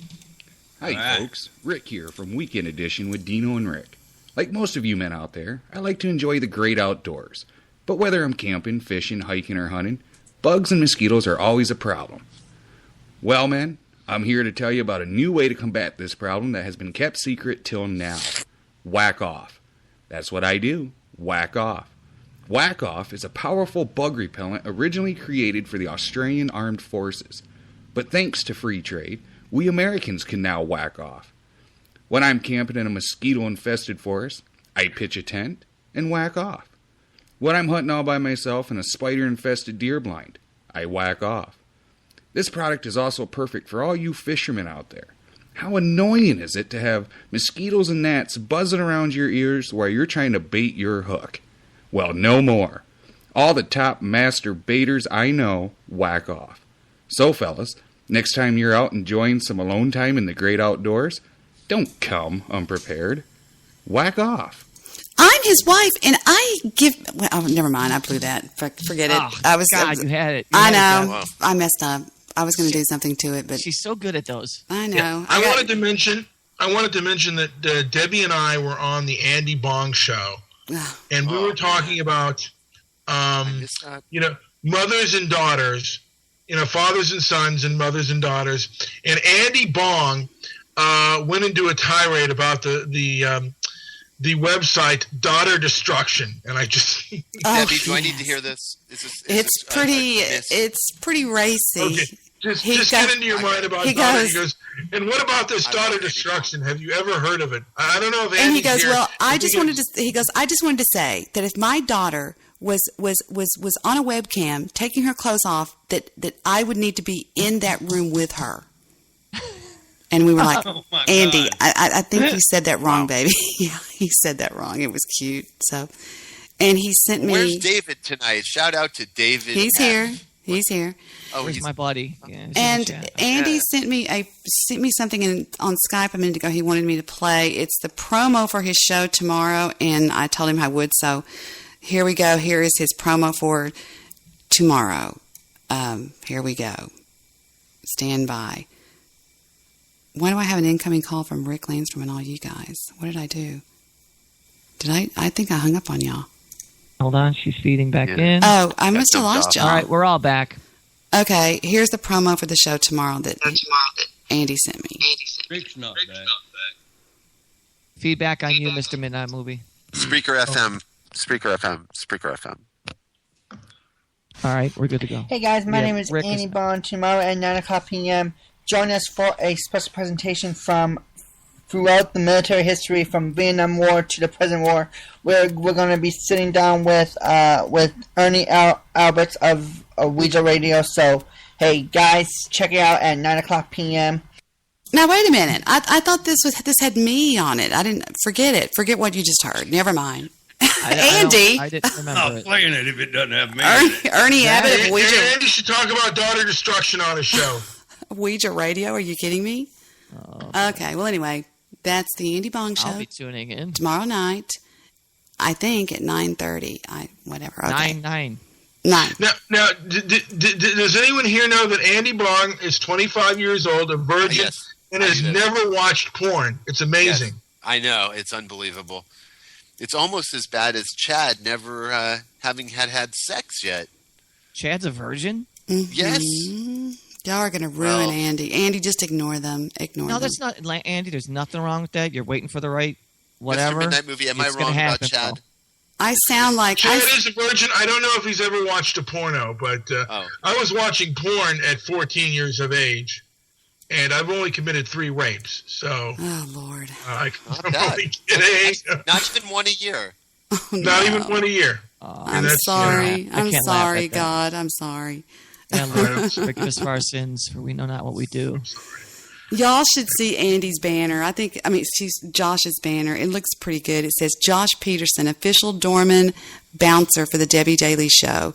It says, to get to Debbie Daily, you got to go through Josh. Nice. And it's got this picture of this badass security guard on it. I think it looks good. But everybody's jumping on it and saying they like it. Yeah, I know I'm late to the party here when I say this, but Steve Rush, I just realized that your picture looks like Fonzie. Thank you, brother. I appreciate that. I take that as a compliment. Hey, that's right. I think it looks like he's going, you're fired. You know, on that show. You know what? I did that. I just got home from a photo shoot. I was in Arizona. That's my Arizona house. And I was fucking in a pissy mood. My son picked up my camera. And I was just like pissed off. And he just snapped a shot at me. Swear to God. Just my son. Uh-oh. I'm over there in the Jay Shan's chat room. And it says, why is Debbie... Wait, hold on. We got a report. Jimmy Reason says... hold on. Andy Bong goes, hey, Angela... hold on. Ooh, Andy... If I just saw the words fucking Dino... You gotta watch this little faggot now. Hold on. I'm not kidding. I'm telling you. I taught to tell y'all that. I don't trust him. Man. Well, okay. I'm not saying nothing. Andy Bong says, Angela goes, fucking Dino. And Andy goes, okay, Angela Truth, stop being mean to everybody. You are a hypocrite. Stop being mean and stop making fun of me, Angela Truth. And Jay goes, what are you talking about? And she said nothing, so be nice to her.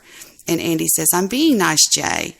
And he goes, Angela goes, hey. Jimmy Reason goes, hello. And Jay goes, hi, Jimmy. He goes, why is Debbie talking smack about you on her show right now? And Jimmy, Exact FM goes, Jimmy, who says she's talking smack about him? And Jimmy goes, you are a cool guy in my book, Jay. She's talking bad about Mr. Sands. And Exact FM goes, is she talking about me? And he goes, well, who are you? And he goes, I'm Bet Bop. That's the last thing said. Yeah, I don't get it. I don't know. You know what? I hope y'all don't mind. I'm going to get out of here because my voice is toast. Yeah, it makes me feel bad whenever you call. Yeah. No. But I just kind of wanted to get in here and help with that, and I think things worked out real well. That actually worked out phenomenal. It was pretty touch and go for a while, though. And that's the way the real men do it, right? I mean, it's going to be a little bit hardcore, and at least the truth came out at the end, and people said what they had to say. Good. It was good. I think Rick's all right, and Dino's all right, and I'm all right, so I think it's all right. Absolutely. Isn't there a song about it's going to be all right? Everything's going to be all right. Yeah. If we make it through December. Not that one, dear. That's country western. Everything's going to be all right. Come summertime. It's the coldest part of winter. I can't talk about music on this show anymore. Whatever the fuck. Whatever the fuck. If we make it, that's by Merle Haggard. It looks just like my father. In fact, every time we walked around, people would say, "Are you?" He'd go, "No, I'm not Merle Haggard, ma'am." Daddy Frank played the guitar and the French harp. Sister played the ringing tambourine. Mama couldn't hear our pretty music. She read our lips and helped the family sing. I cut my teeth on classic country.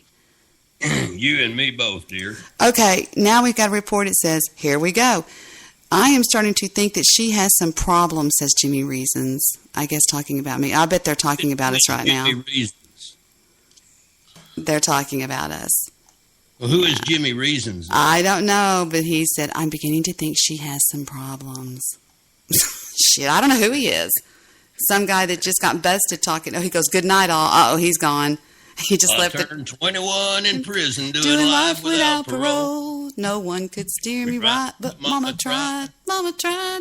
Mama tried to raise me better. Better, please not denied. At least only me to blame, because Mama tried. I'm trying to harmonize with Lester. So left my mom a heavy load. Gosh. Tried so very hard to fill his shoes.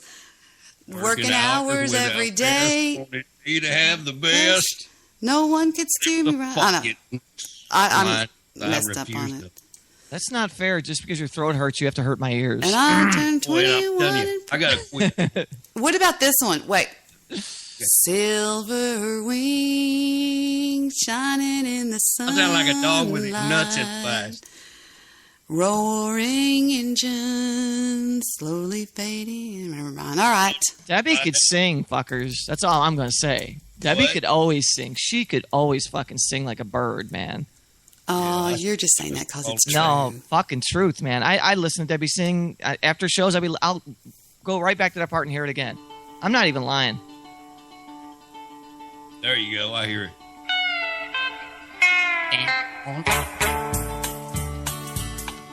Looks just like my dad. The first thing I remember knowing was a lonesome whistle blowing.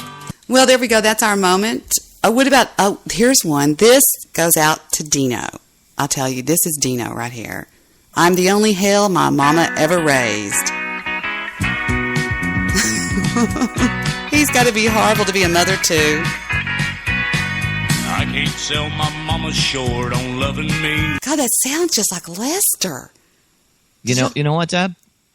Dino show, he has this little guy, his little 4-year-old, and that little kid is just cute as can be, man. Loves to be a part of the show. Like when he's playing a song, his son will be dancing, and he'll be in the type saying, "Oh, my son is just jamming out and dancing to this." I mean, it's just a nice atmosphere going on there. I guess that's why she let me go so far. You sounds like Lester. Mama tried to stop me short of stealing. I guess that's why I had to steal that car. She told me not to smoke it, but I did, and it took me far away. And I turned out to be the only hell my mama ever raised. Ready? And I turned out to be the only hell my mama ever raised. I have found Lester, people. I'm going to tell people this is you singing. I guarantee there's people that would believe it. All right. I want some of them CDs there, Lester. Got it, brother. Thank you for coming on the show tonight, Mister. I'll have Leroy. out back passing them out. All right, I want an autographed copy, though. You got it, brother. All right. Lester Bartholomew Jones, people. Feel better, brother. Feel better. Yeah, get your voice back. And did Rick drop off the call? He did. When we all rebooted back up, he didn't boot back up. Well, we got to give him the clap, too. Rick Landstrom, ladies and gentlemen.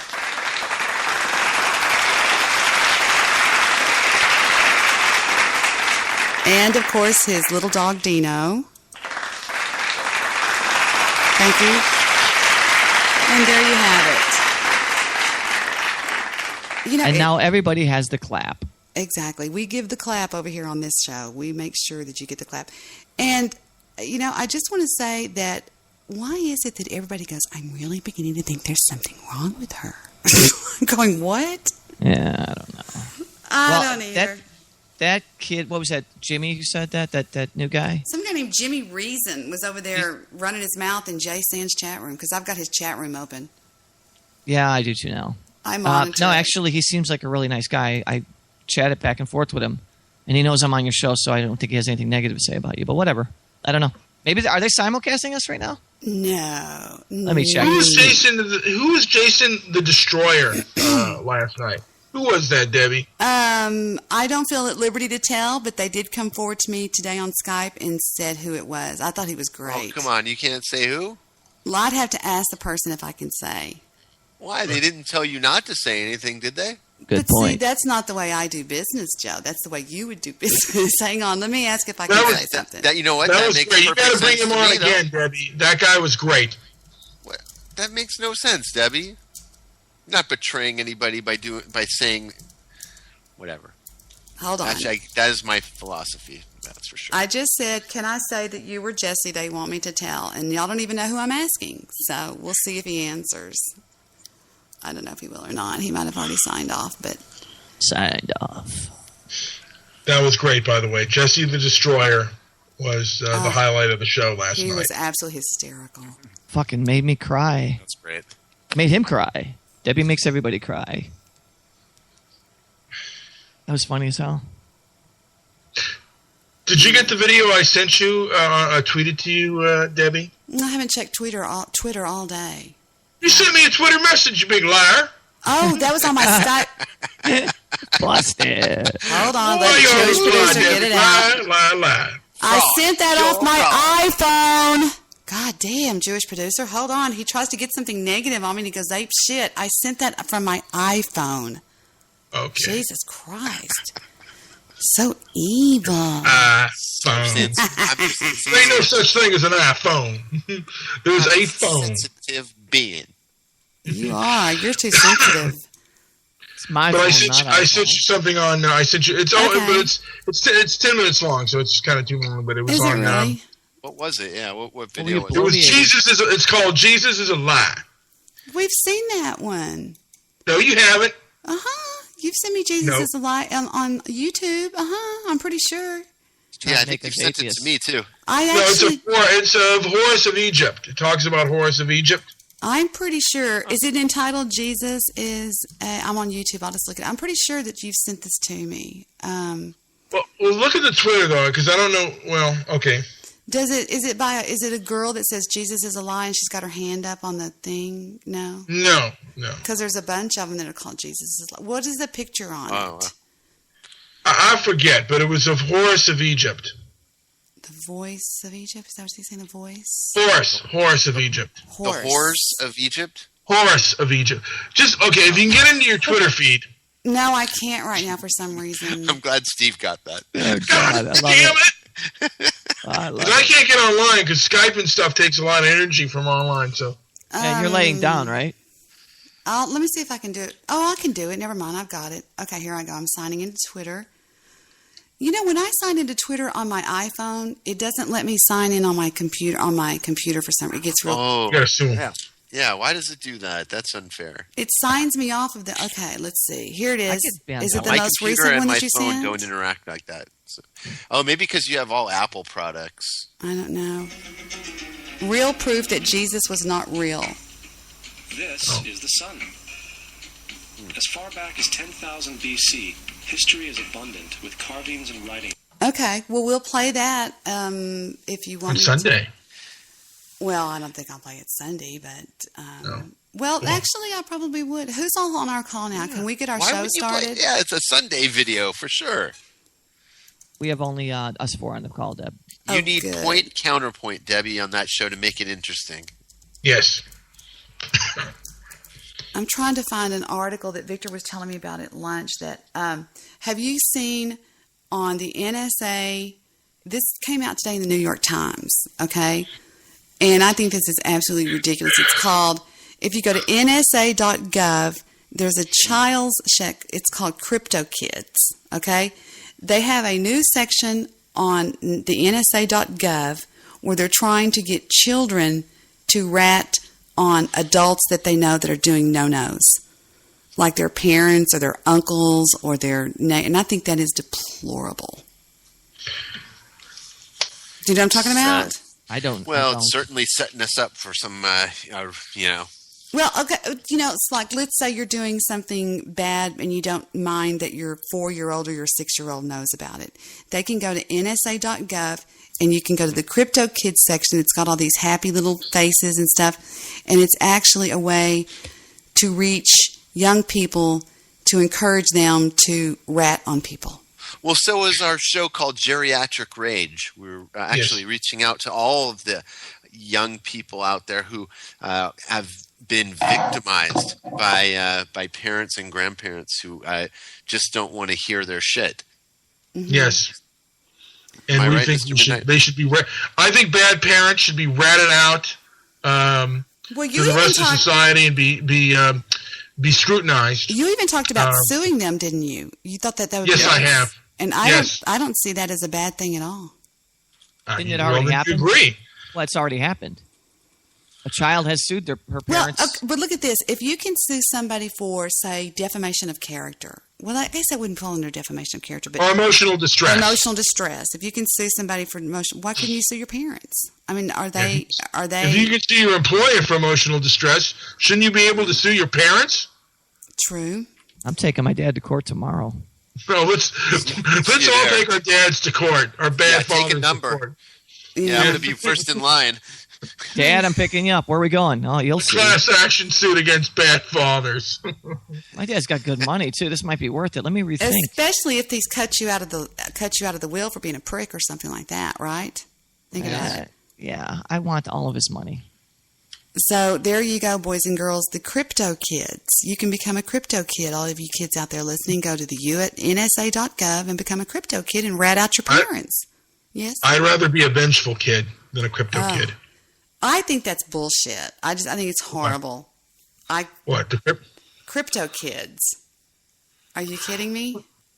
Would you ever, like, if you thought your mom or dad were doing something illegal, would you ever rat them out to the cops? No. No. Why would somebody do something that horrible? I mean, why is that horrible if they're breaking the law? Yeah. What if you? Because you're cutting off your nose to spite your face. What if your parents go to prison? No, Who's going to? That is not cutting your nose to spite your face. In a way, it is. How? Because it's your house, it's your home. Let's say mom. Let's scenario. Mom and dad are selling drugs. Okay, we know that they're selling some weed out of the house.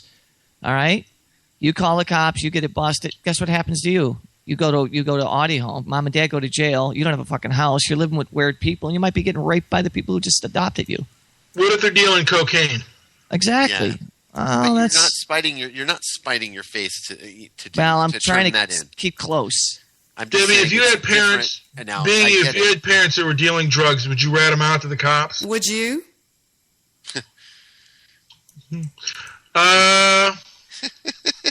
Probably not. Huh? Well, Come on. Would you? Would you rat out your parents? I don't know. Okay, I don't know. It's not something that can be answered that easy because it really depends on if it's affecting me or what. I mean, I don't know. I guess if it was something really, really bad that they were doing, I would probably not have a problem with somebody else ratting them out. But I can't see me turning tail on my parents like that. I don't care. Would you, Jewish producer?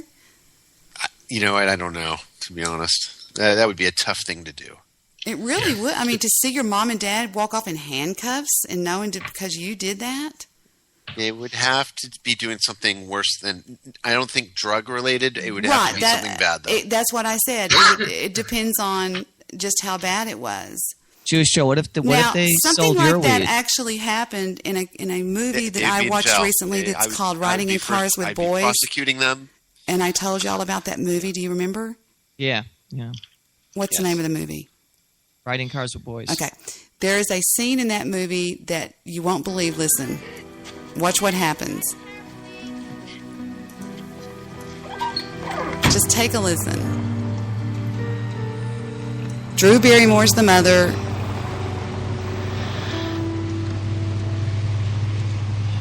If I told you something really important, you promise not to get mad? Tell me what?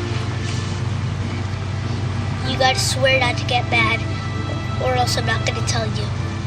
Fine, I swear. I told Grandpa. You told Grandpa what? I told him you were inside growing weed. Okay, he just said, okay, Grandpa, first of all, is a police officer. And Drew Barrymore's dad is a police officer. And this little boy goes, I told Grandpa that you were inside, ouch, what was that? Inside drying weed. So this is exactly what we're talking about. Her son ratted on her and had her thrown in jail for drying weed in her house. Really? And she reacts like... You what?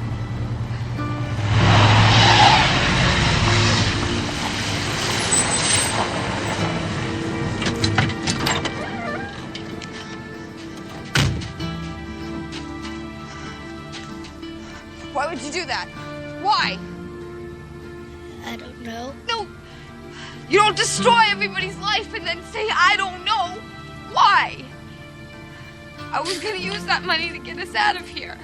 So there you go. There's a prime example of what we were talking about. Remember when I told you guys that there's a really good movie? It's called Riding in Cars with Boys. Yeah, I want to see that now. It actually happens in that movie. And the stars of the movie, it's got a pretty good... You know the girl that is now deceased? She died from a drug overdose or whatever it's called. What's her name? She has blonde hair. She was young, pretty. Bridget or something. I don't remember her name. Brittany Murphy? She in that? Brittany Murphy. Brittany Murphy. Yeah. She's one of the big stars of it. Yeah, actually. I'd seen it. That was her last film, right? Yes, it was. That's an older movie, though, right? No, it came out in 2000 and... It's not that old. 2009, I believe, or 2005. I'm not sure. I don't remember. That reminds me of a true story with my cousin. When I was my cousin and I were in the back of the seat. I was about 10. She was about 8. And my mother said they could hear the whole conversation between the two of us. And I asked her, I said, do you smoke cigarettes? She said, no. Do you? I said, no. And I said, do you smoke pot? And she said, no. Do you? I said, no. But I said, I know someone that you know that smokes pot. And she goes, who is it? Who is it? And I said, okay, can you keep a secret?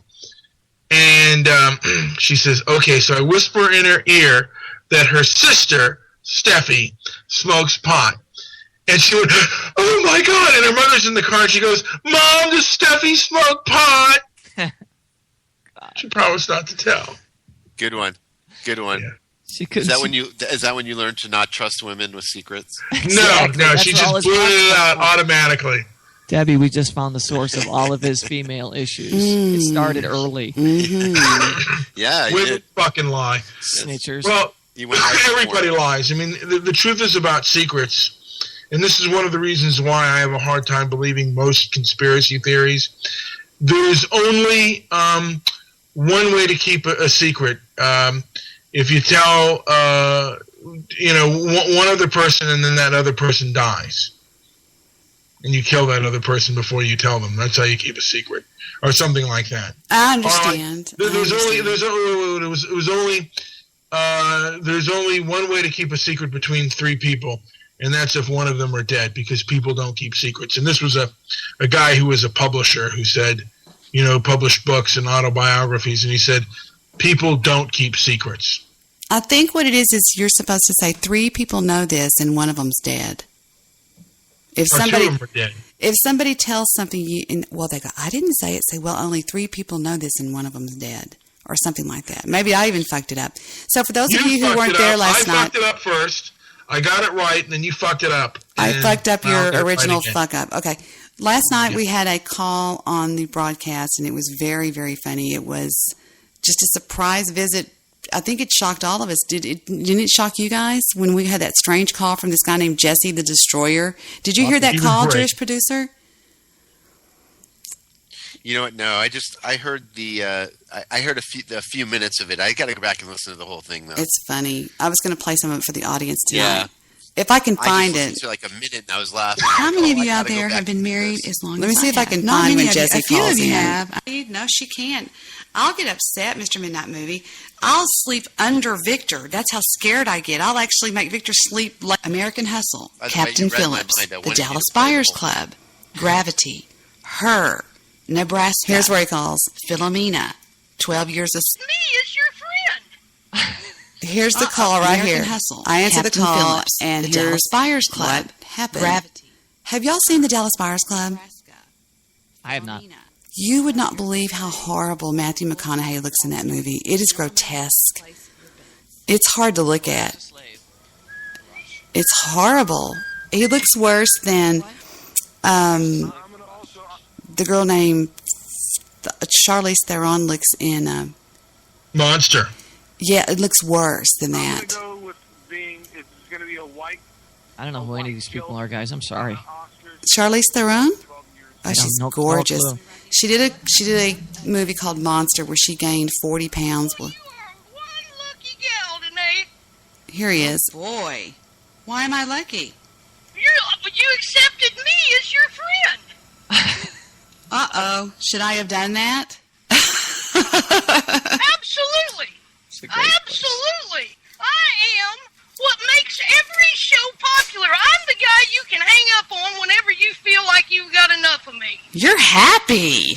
Why I am happy. You are happy. I love you. Why are you called Jesse the Destroyer? You should be Jesse the Happy. Well, some people just don't like me. I feel like I'm at Disney. I love this. Listen, are you one of those guys that's going to make fun of my voice? No, hell no. Listen to me. Are you kidding? I have no room to make fun of anybody. You're right. And there we go. Gee, that was great, man. Hopefully he'll call in regularly. Yes. I've just gotten word that he's going to be calling in here tonight. Oh, you're kidding me. No, he's going to be calling in shortly, and I left it up to him to divulge his true identity if he wants to. If not, I don't know. But I will give you a hint. It's a host that we're familiar with on Internet Talk Radio. That's all I'll tell you. It could be Phil Henry. It could be anybody. Talking to Phil Henry again. Yeah. Lighten up the frickin' boards. Let it linger. That would be awesome. You're awesome, That guy was Bro. amazing. Brozation, you're awesome. We didn't ask Jewish producer what his picks for Best Picture. Oh, I have to get the list out. Yeah, we have to get your picks. Do you want to give yours, Jewish producer, on the upcoming Oscars? I think it's going to be Gravity. Okay, then you've already lost immediately because that movie sucked. Ouch. In every review I saw. Hey, every I'm taking review. wagers. I'll bet you. Who do you think will take 12 Years a this Slave, I'll bet $100 to your fucking 10. Ouch. Oh, done deal. You're, Big wait, talking. but wait, no, I always back it up. But Gravity has to win. Yeah, and, Right. and likewise, your stupid No, movie is. if my movie doesn't win, your movie doesn't win, then your white guilt film will have to win, and my film will have to win in order for us to win. I'm betting left. Yeah, and usually I don't go against Jewish producer, but I'm going to have to go against him on this one. I think it's liberal white guilt Hollywood is going to vote in 12 Years a Slave. They always do. They always do. It's a safe bet, but I'm going to go with the outsider here. Maybe even Wolf of Wall Street. I heard that was a real masturbation film, but yeah, I wish if I had seen it, I'd probably have a better outlook on that. But it did win. What did it win? 12 Years a Slave won the Golden Globes, by the way. Isn't that supposed to be pretty close to the Oscars? Yeah, that's like the stuff. A lot of times it is. Yeah. They say you can almost judge the Oscars by what the Golden Globes do. I think we all got to see the movie. Whatever wins, we got to see it and see if it's Best Picture worthy. By the way, Yeah, I'm going to have to renege on my vote here. I'm going to take it back on my bet because I have not seen 12 Years a Slave. Maybe it's better than I think. Mr. Midnight, did you see it? Yeah, what is the premise of it, if you don't mind? It's Solomon, and I don't think that's his real name, but it's a story of Solomon Northrop, I think his name is, and he's a free man of color, and he's a violinist who basically gets tricked by two white gentlemen and sold into slavery for 12 years. So did you pick last night 12 Years a Slave as the Best Picture? Yes. Yeah. Okay. Debbie, what did you pick, by the way? I didn't pick. What? I didn't do my picks. What did you pick for the actors and the actresses, if you don't mind reminding me? I mean, I can play it, but I'm just going to make a list on top of our Deadpool. What did we have as Best Actress? I'd have to read the nominees. Well, I've got the nominees. I thought maybe you would remember. I've got Best Actress is either Amy Adams for American Hustle, Cate Blanchett for Blue Jasmine, Sandra Bullock in Gravity, Judi Dench in Philomena, or Meryl Streep in Osage County. You went with Judi Dench. Yeah, I'm going to go with the old broad. Yeah. And I picked American Hustle because that's going to grab some. For what? How about you? Best Actress? How about Yes, you, JP? yes. Jennifer Lawrence? Yeah. She's pretty good. She won last year, though. She's not on there. I'm going to go with Sandra Bullock on this one. Really? Sandra Yes. Bullock for the win. Okay. Yes. Wow. And what about Only Best would love that Actor? one. Was it either Christian Bale for American Hustle, Bruce Dern for Nebraska, Leonardo DiCaprio for The Wolf of Wall Street? I don't know how to pronounce it. It's like Shia Watel Ejiofor for 12 Years a Slave, or Matthew McConaughey for Dallas Buyers Club for Best Actor. I had picked Leo DiCaprio to come back. I picked the black guy, but I think maybe Bruce Dern as a running horse might, because he's kind of getting up there, and they might give it to him since he's never won. Here's the list again. Christian Bale, American Hustle, Bruce Dern, Nebraska, Leonardo DiCaprio, The Wolf of Wall Street, Chiwetel Ejiofor, 12 Years a Slave, Matthew McConaughey, Dallas Buyers Club. How did he pronounce that name? He was like a McConaughey. No, not that one. I know that one, but it's like Chiwetel 12 years. It's really hard to say this name. Here's just the name again. Take a listen. Chiwetel Ejiofor. Chiwetel Ejiofor. Chiwetel Ejiofor. You know, he was in one of my favorite, a real great film. I think it was 2003. Dirty Pretty Things. Love that film. What was that? What was that about, bro? And it was about a couple of immigrants in England, and he plays an African immigrant in England, and it was riveting. It had a lot of twists and turns to it. I really enjoyed it. That just sound familiar. I'm sorry, Deb. What were you going to say? Best Actress in a Supporting Role. Sally Hawkins, Blue Jasmine, Jennifer Lawrence, American Hustle, Lupita Nyong'o, 12 Years a Slave, Julia Roberts, August, Osage County, June Squibb, Nebraska. Julia Roberts is still acting? What about her brother, Eric Roberts? That guy hasn't done anything since Gypsy. I can vote on Best Animated Film. I usually see all of these. It's they are so cute. I promise you, you guys don't know what you're missing. They are. Some of them The are good. Croods, Chris Sanders, Kirk D'Amico, Christine Belson, Despicable Me 2, Chris Renault, Pierre Coffin, Chris Maledandri, Ernest and Celestine, Benjamin Renner, Didier Brunner, Frozen, Chris Buck, Jennifer Lee, Peter Del Vecchio, The Wind Rises, Hayao Miyazaki, Toshio Suzuki. Absolutely, without a doubt, Despicable Me too. I agree with you, You Deb. know what? I'm going to go out on a limb, and I'm going to say The Wind Rises. I've heard that is one of the best animated films out there. I'm probably going to see it when they re-release it. That film I heard is amazing. I asked a 8-year-old what should win in this section, and he said Frozen was the best movie of the year. So I am. It's not even eligible, is it? Yes, it is. Yeah, Is it? I'm gonna go. I seen this movie with my grandson, and I laughed through it. I thought it was hysterical. I'm going to go with Despicable Me 2. I think Despicable Me 1's one of the funniest things I've ever seen as far as anime goes. It's unbelievable. Yeah. But nobody here has seen The Wind Rises. I haven't seen either any of those. I heard was amazing. Is it? You know what? I saw the preview for it when I saw Mr. Banks, and if that's out, I'm probably going to go see that film. Is it just aesthetically like great looking, or the story? I heard it's riveting, like not only aesthetically but story wise too. Well, listen. I just opened up my Macintosh. It's called Front Row. It's this special thing where we can actually watch theatrical trailers, or in our case, listen to them. Here's 12 Years a Slave, the theatrical trailer, and it's really neat the way they do it. I mean, it's the ones that they actually put in the theaters. That just comes from being a part of Macintosh. I don't know what this is. I mean, I can't figure out what they're talking about. 12 Years a Slave. I want to ask you what part of the country you come from. I originate from Canada. I guess where that is. Oh, I know where Canada is. I've been there myself. Well, travel for a slave. Solomon Northup is an expert player on the violin. I was born a free man. Lived with my family in New York. Be good for your mother. Until the day I was deceived. To Solomon. Kidnapped. Sold into slavery.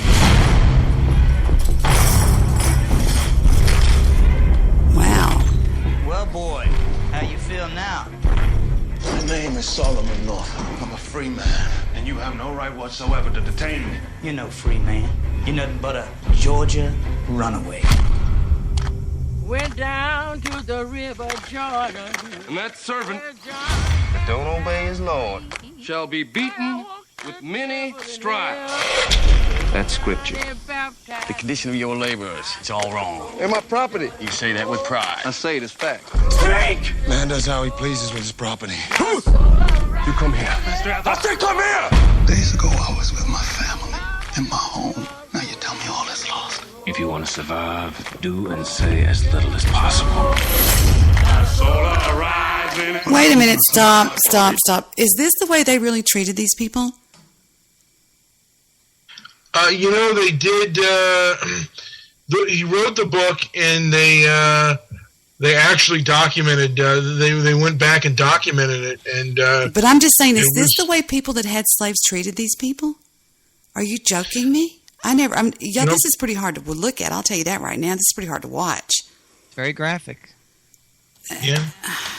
Well, not all slave masters, but when you're a slave, depending on your master, you either had a. It makes me disgusted to be a human to see this. I mean, this is horrible. The treatment that these people received. Are you kidding me? Yeah. Jesus Christ. I've seen some documentaries, and it's like, oh my God, really? What kind of an animal would treat people like that? I mean... Sick people.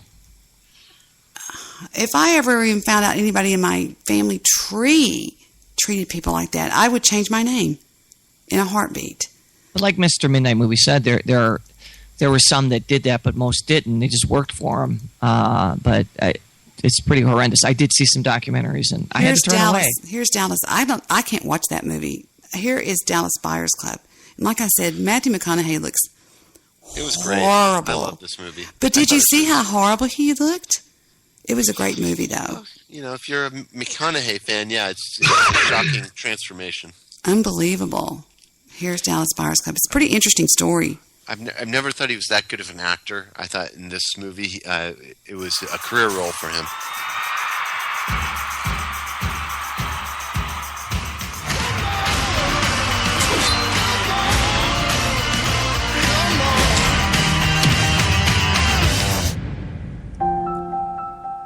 Mr. Woodruff, you've tested positive for HIV. Have you ever used intravenous drugs? Have you ever engaged in homosexual conduct? Homo. You say homo? You made a mistake. That ain't me.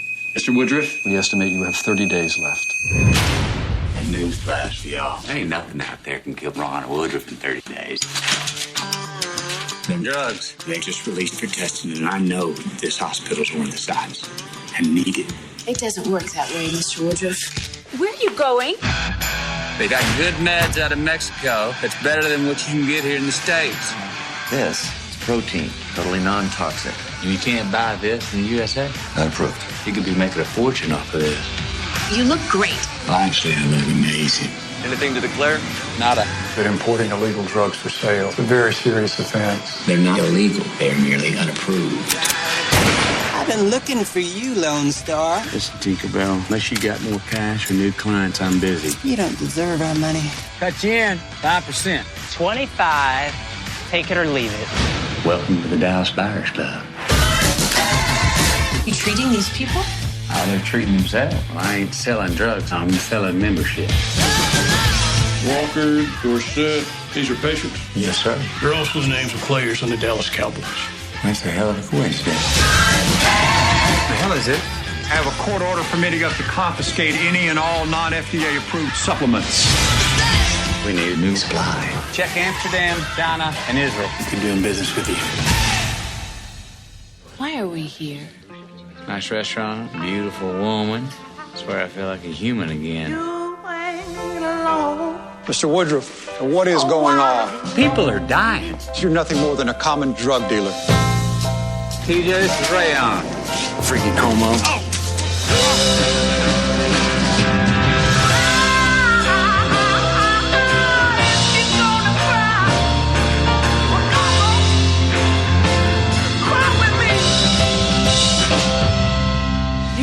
Man, I got one life.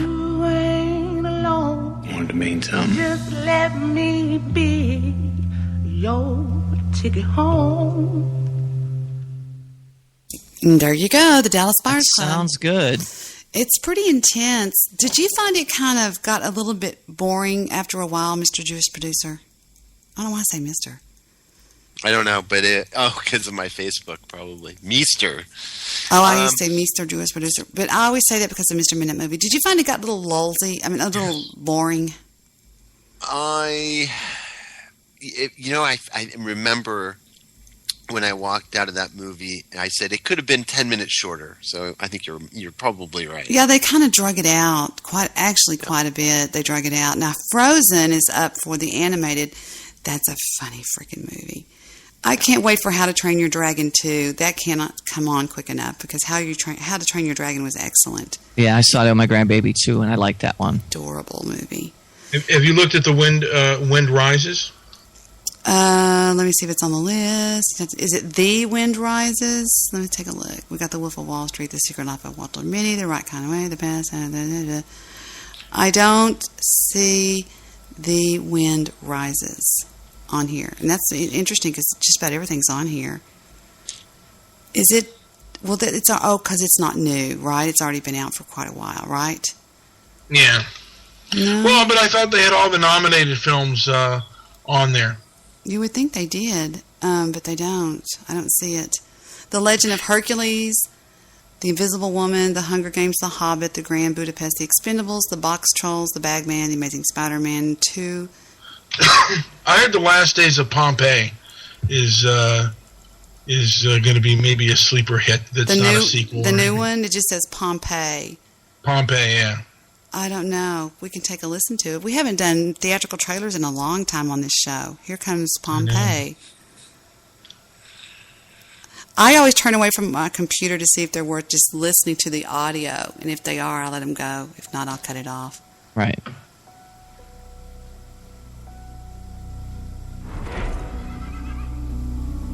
It was the jewel of our empire. People of Pompeii! Let the games begin! A place of corruption, Kill them. temptation, That slave looks at you as if he's in a dream, Cassia. and a battle. What is your name? My name is Moira. For survival. Tomorrow we fight. Slaves that live earn their freedom.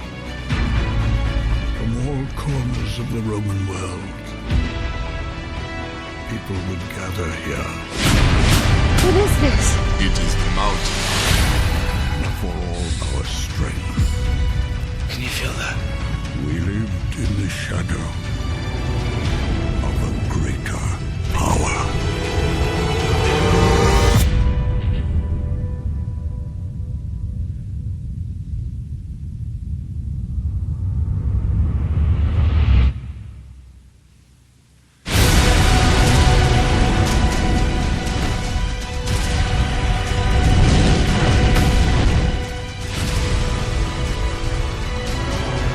And then God showed up. Exactly. Wow. The music is biblical. Wow, this looks awesome. What was the name of that volcano, that gigantic volcano that erupted? It was the most. Mount St. Helens? No. This was huge. This was the biggest one in the history of the world. I thought Mount St. Helens was the biggest. That's in the United States. She's talking about the biggest in the world. No, this was thousands of years ago. This gigantic. I'm going to guess Mount St. Helens.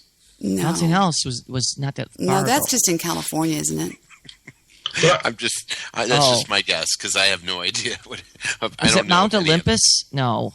No, but you're close. It's something. Victor and I were looking at it one day. There's also a movie called Bad Words. Does anybody know what that is? No. Bad Words. Yeah. I use a lot of them, but I think it's Mount Angela. That hasn't erupted yet. That's the problem. She really did attack in Guy Shay's chat room. It was embarrassing. I was like, oh my God, get away. Leave me alone. And she spammed my iHeartRadio page on iHeartRadio with this garbage, Oh, really? Who let this show on iHeartRadio? She goes, congratulations, iHeartRadio. You've let I don't even remember what it said, but it was disgusting. I was like, oh my God, get away from me. Jealousy's an ugly thing. She just stalks me. It's time to check the other chat room. See what's going on. I don't guess anything's going on. Angela Truth goes, keep talking. Yeah. Is that all over with by now, that room?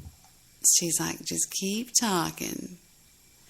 She's stalking me in a chat room that I'm not in because she's listening and knowing by listening to my show that I'm in the chat, that I'm watching the chat room that I'm not in. That's what you call ultimate stalking right there, people. That's some. Now think about. I mean, seriously, she's talking to me in a chat room that I'm not in, and the only reason she knows that I'm watching it is she's also listening to my show where I'm saying that I'm watching that chat room. Exactly. That's some serious stalking, guys. Don't ask me to repeat that, but I got it. Shit. So it's time for chat room shout-outs on my room. It is Tahiti Joe is in the room. Jesse the Destroyer. Oh, no, there's that guy. Jesse the Destroyer's in the room. Oh, no. Once Pure is in the room who says, night, Tahiti Joe. Don't forget my hot sauce order. I need it for duck tongues. Okay. Josh Peterson is in the room tonight watching everything. Welcome to the chat room, Josh. And RD is in there in the chat room. RD's a really cool chat room person. You know what I'm talking about? He adds a lot of flavor to the chat room. He does. He chats a lot. He really does. Jesse the Destroyer says, I want to say hello. I still think he sounds like a wrestling person. Just don't make him cry. Dalek Octavius is in the room. And that's supposedly the person that looks after Once Pure. Boomshine Radio with Kaboom says, are you talking to me? Some people I think were fussing in there. Let's see. And then there's Slayer 454 is in the room. There's a lot of chat because I'm only up about 1 inch to about 5 inches of this. Yeah. Stump Neck is in the room who says what these kids need is an ass whooping. And Spreaker FM is in the room. And, it goes on and on forever, guys. Chad 80, Jewish producer, Chris, should I keep going? Steve Rush, Pim Daddy Joel P. It's a busy night in the chat room. David F. is in the chat room. Shouts out to David. Hey, David. David is a big part of my life on the internet. David is an amazing soul. I'm just going to say that. It sounds really corny. He just is. I talk to him. He's just such a real person. Mm-hmm. Yep. I picked up on that a long time ago. I love David. I will always love David. He is an amazing person. You were right. I mean, you know how to pick him, Deb. I sent him flowers somebody's in there saying, fuck the dumpster, fuck the dumpster. It looks like we're being spammed by one of her girls or boys. You know what? You were just going to say something about the hospital, and he told me that yesterday. I sent him in flowers. a phone conversation. I Yeah. sent him flowers in the hospital. Wow, look at this. There's a bunch of fighting. Even Jewish producer was getting in on the action. Well, then shut the hell up, says Jewish producer. Wow, what's going on? Everybody's fighting in the chat room at first, looks like. Literally, there is thick green globular blood oozing through his pencil neck geek body. Ooh, ouch. Who were you fighting with, Joe? Producer? That was Spreaker FM. I was just unloading on him. He says, I'm in contact with the FCC and I am getting your internet shut off. Tell me the truth and I'll tell them not to turn it off. Oh, he's giving me a headache. Honestly, I get a migraine when that person's in the chat room. Who's he talking to? Who is Spreaker FM? It's a guy from Miami, I believe. Oh, Holly Stalin was in there going, fuck the dumpster, fuck. That's Southern Star, by the way. Southern Star is Holly Stalin. So, I just dumped her out of the chat room. She sounds like a regular Stalin. She's more like Holly Hitler. Well, she's teamed up with, like who? Like a Joseph Stalin. Well, she teamed up with Bathtub Girl, and she's buying into her garbage that I did all that stupid stuff, and I didn't do any of that stupid stuff. Y'all know I didn't do that crap. Are you kidding me? Wait, Holly Stalin is a supporter of Bathtub Girl? Yes, very much so. That's silly. They are. She is. She'll tell you. I believe it. I just think that's silly. Yeah, whatever. Sad is the word I'm using, sad. Yeah, maybe sad. Could be all the above. This is funny. This is a horrible chat. David Fikert, you are a monster, says Jewish producer. That's usually a compliment from JP.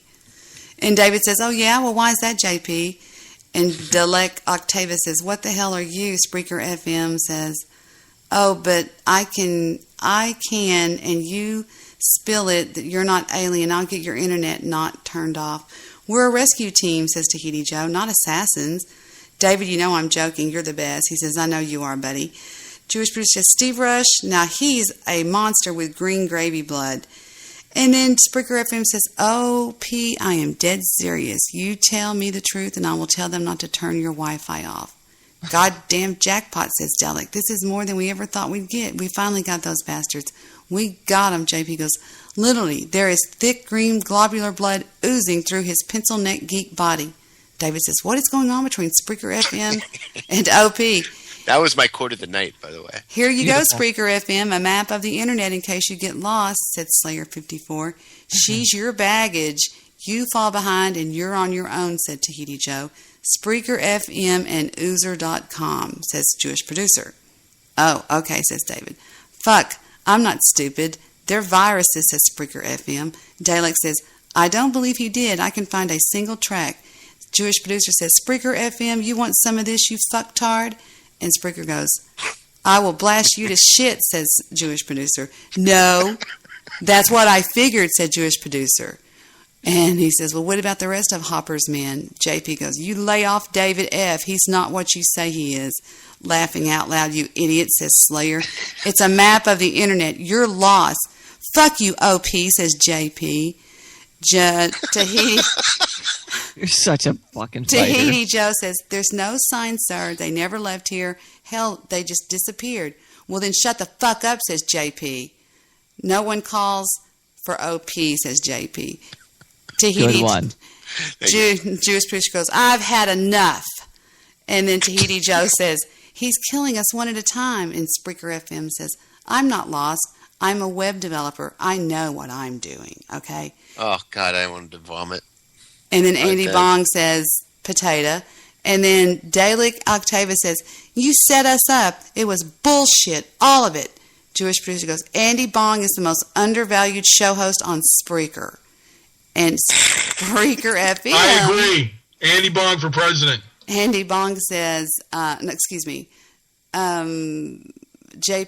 FM says, nope, I'll call for him all I want. Jewish producer says he's a borderline genius.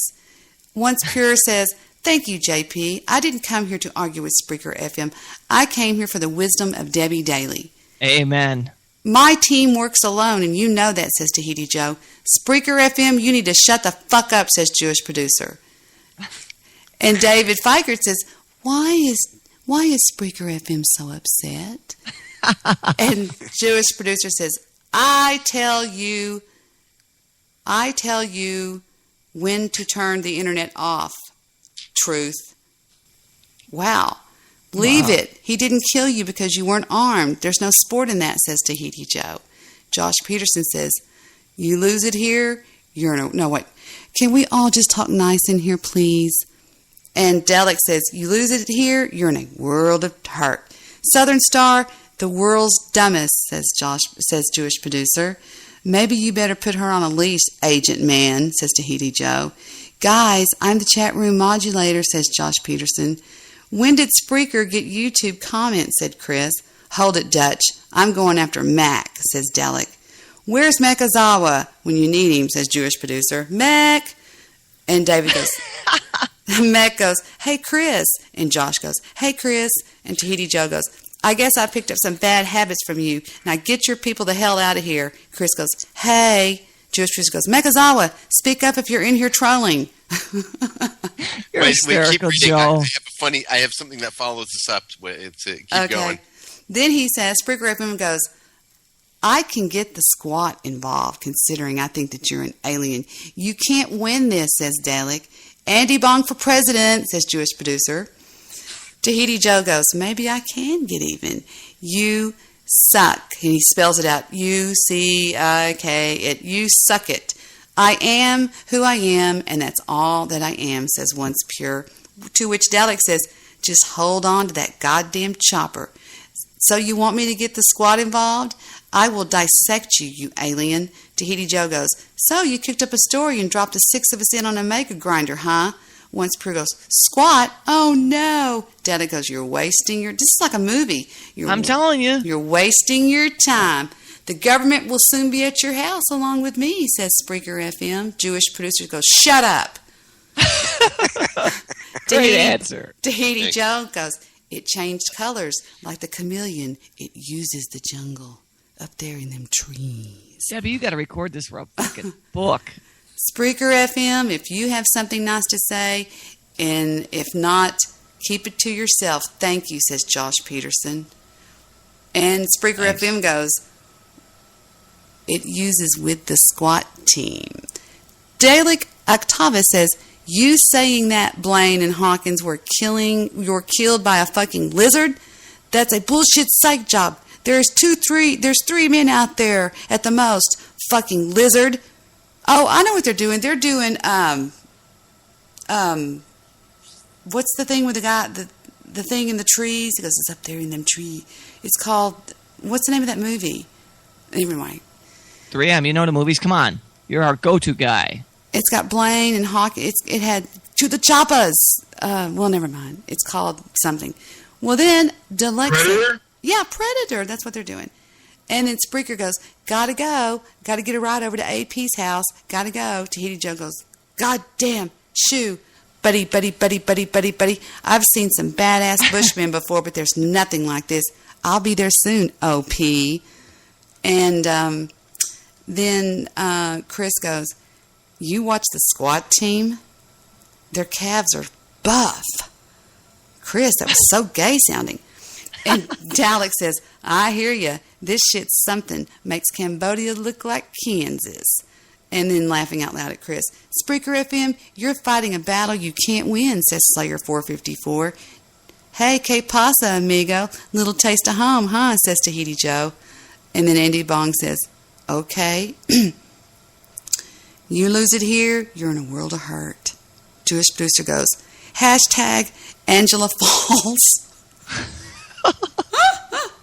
Tahiti Joe says, Billy, the other day I was going down on my girlfriend. I said to her, geez, you got a big pussy. Geez, you got a big pussy. And she goes, why did you say that twice? And he goes, I didn't. Why did I just read that? And that's a drop.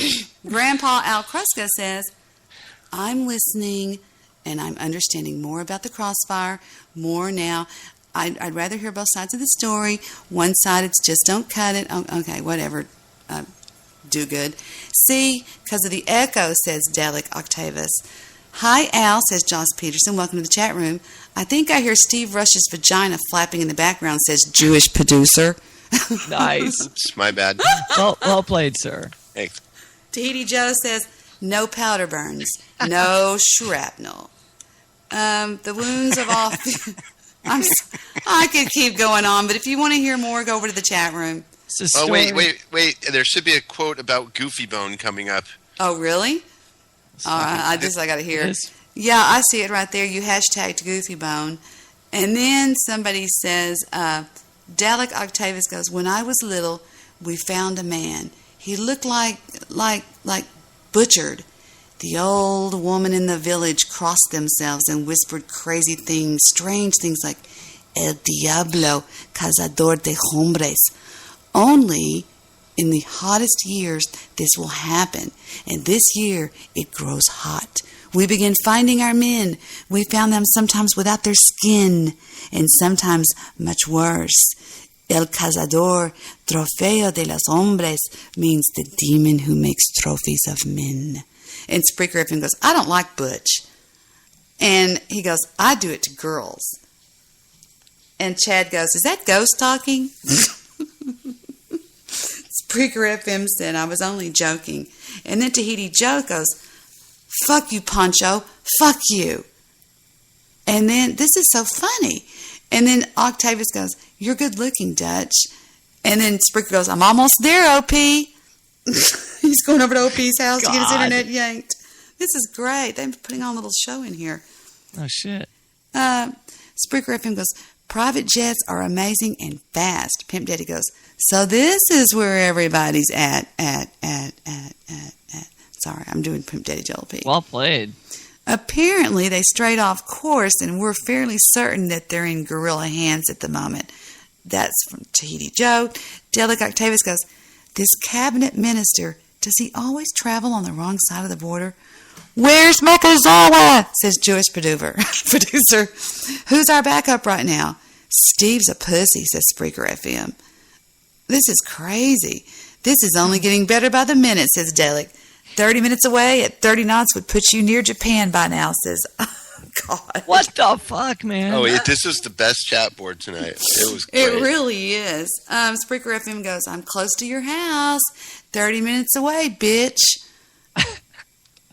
Pimp Daddy Joel P goes, JP, a.k.a. Judas. Oh, don't start that shit again.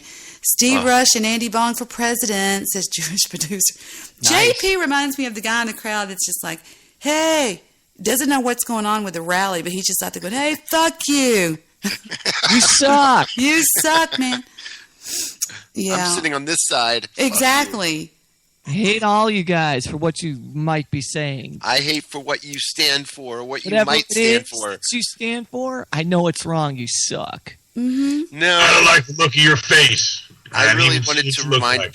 I had a mission. I wanted to remind people about Andy Bong, and I wanted to also now there's I don't know where it is here, but I finally say a quote. I say something about Goofy Bone, not the hashtag one, but another comment I make. And Debbie Daly, let me tell you something.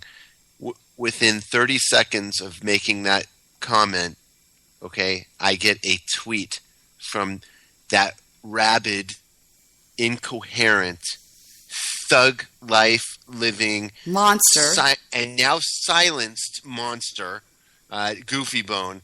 He tweets me and says, "Fuck you, JP." Wow. Oh, he's listening right now. He's listening right now, and I'll stand by everything. I hope he's listening. Of course he's listening. Of course he's listening. Kill them all, Joe, says Slayer 454. I know one thing, Major. I drew down and fired straight at it. Capped off 200 rounds in the minigun. Full pack. Nothing. Nothing on earth could have lived. Not at that range. Good David God. F. says, hey, Debbie. Kill them all, Joe, says Slayer. Laughing out loud, I found that same picture on Google OP. I'm alive. I'm alive. You talk too loud. I smelled you since you got here. If I can smell you, I can hear you. They can too. Storm coming. This way. Hurry, says Tahiti Joe. This is crazy. What the fuck are you? says I hear Debbie Daly's changing her voice for every character. That's a lot of work. It really is. Some friend you are, Jewish producer says, what the fuck did you go and let Goofy Bone go full tilt like that? Producer Joe. I mean, hello, Jewish producer. I said Producer Joe. Yeah, and then, first. You're thinking of Tahiti Joe. Tahiti Joe. The Chad 80 says, cool. Yes, please, Spreaker. Come on, Spreaker, come on. Post a video of you saying, hi, Spreaker FM. How is you, says Spreaker FM. This is crazy. Tahiti Joe goes, I saw more parachutes. Which way, says Delic. They're falling up. That was Chris.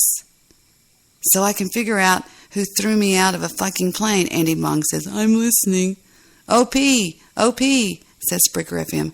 How long have you been here? What a shithole, says Tahiti Joe. I think our listeners are starting to commit suicide right now. No. This is my summer home. I winter in the Riviera. The schools are much nicer there. And the men, ooh la la. By the way, you're welcome, Pimp Daddy Joe P says. Nobody wants to be like the Fonz. He's a 40-year-old man chasing high school girls. Whoa. Hey, now. That must have been when they said you look like the Fonz. I guess. I'm not going to say it's not bad. I've been calling Spreaker FM goes about 5 minutes away, OP. That should be with the helicopter noise. Don't you agree? That'll work. We need a little MASH helicopter right now. Funny stuff. Crazy. Nice nails, Deb. Yeah, that's my nails. Is my ticket ready, by the way? Landing at the nearest airport. I'm sorry. Do what, dear? Is my ticket ready? I came up to this Delta counter hours ago.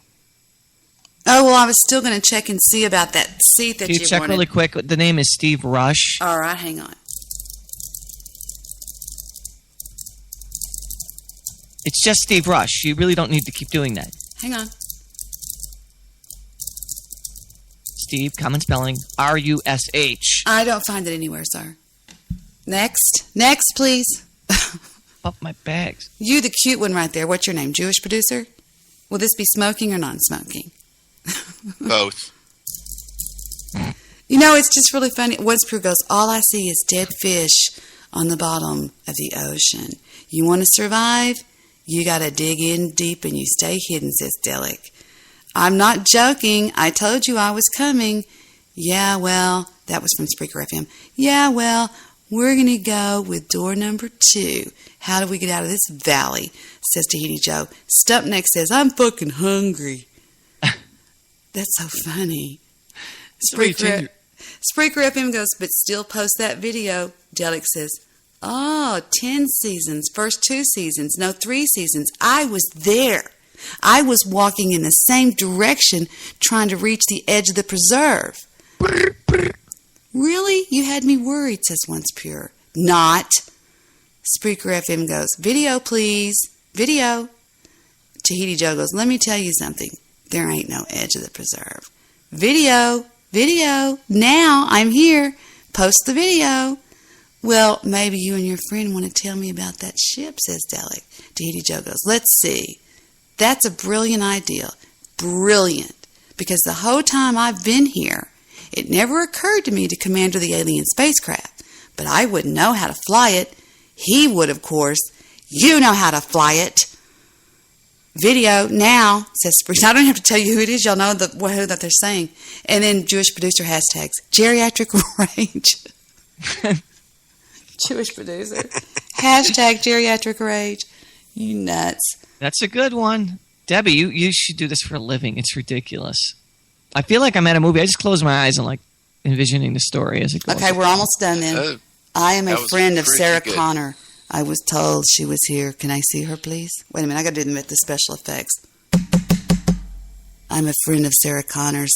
I was told she was here. Could I see her, please? Fuck! Sue your parents, says RD. Are you kidding me? Fuck, says Spreaker FM. Fuck. No, you can't see her. She's making a statement right now. Can you feel the love? Let's all sue our parents, says RD. Where is she? Well, it may take a while. You want to wait? There's a bench right over there. All right, I'll be back. That's why Jewish producer is Jewish. He would turn on his parents for a bucket of human, says Pimp Daddy Joel P. Listen and understand one thing. The Terminator's out there. It can't be bargained with. It can't be reasoned with. It doesn't feel pity, Damn, Debbie. remorse, and it absolutely will not stop until every one of you are dead. Pain can be controlled. You just disconnect from it. Should be a fucking actress, Debbie. You're in the wrong field. Boom, Slayer 54 goes, if my kids turned on me about weed, I'd go to their house and smoke all of theirs. That's cute. And last but not least, we're being hunted. The cages, the soldier, all of you. All brought here for the same purpose. This planet is a game preserve, and we're the game. In case you didn't notice, we just got flushed out. They sent the dogs in. Just like if you were stalking boar or shooting quail. They split us apart and they watched. They're testing us. Your ass is awesome, says Tahiti Joe. What? Fucking A, my ass is awesome, bitch. Hey, you want to know what? Fuck this. This is bullshit, man. I want a gun. Come on, man. You got 2 motherfucking guns. Someday give me one of them. Go buy a cheap hat, you ass clown. This is crazy. Well, in the desert, the 600 series had rubber skin. We spotted them easy, but they were new. They look human. They sweat. They have bad breath, everything. Very hard to spot. I had to wait until he moved on you before I could zero in on him. Radio douchebag, says RD. That's a good one. RD is slang for dildo. You know, rubber dick, says Tahiti Joe.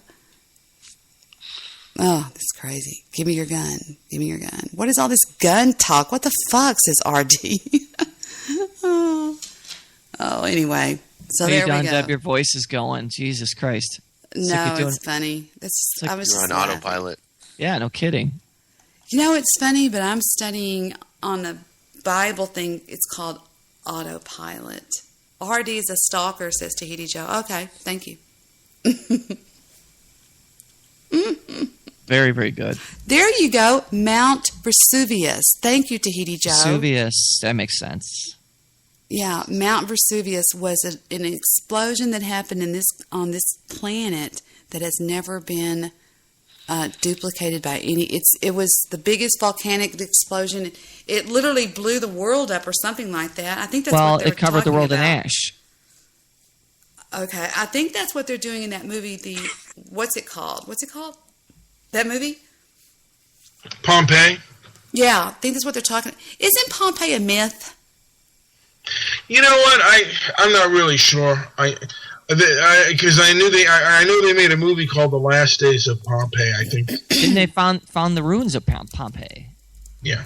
So it's not actually a myth. What was I going to say? Who's Spreaker FM? Does anybody know? I don't know. I talked to him a couple times. He's just a guy in the chat room who loves Miami and gets drunk. Who are you, Spreaker FM? That's the question for the night. And we didn't hear yet, or at least so far. What was that? What was that? Oh, that was this. Sorry. Oh, that's fine. Sound like you caught Okay, we're going to have guess the noise on the Debbie Daily Show. I've got it in my hand. Ready? Guess the noise. Shh, listen.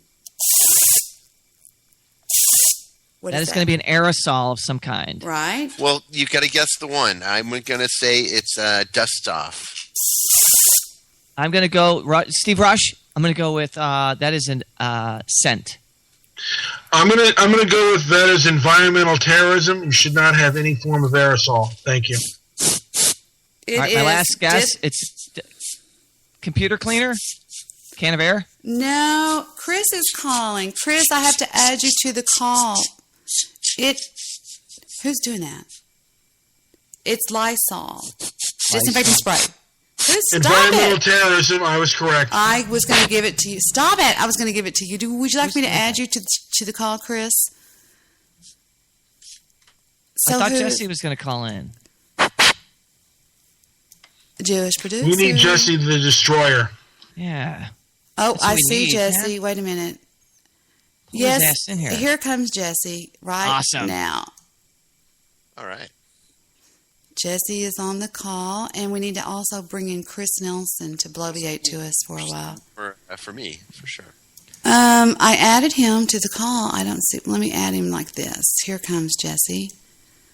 Jesse is officially added to the call. All he has to do is pick up if he's still listening. And let me add Chris Nelson to the call. He wanted to be added.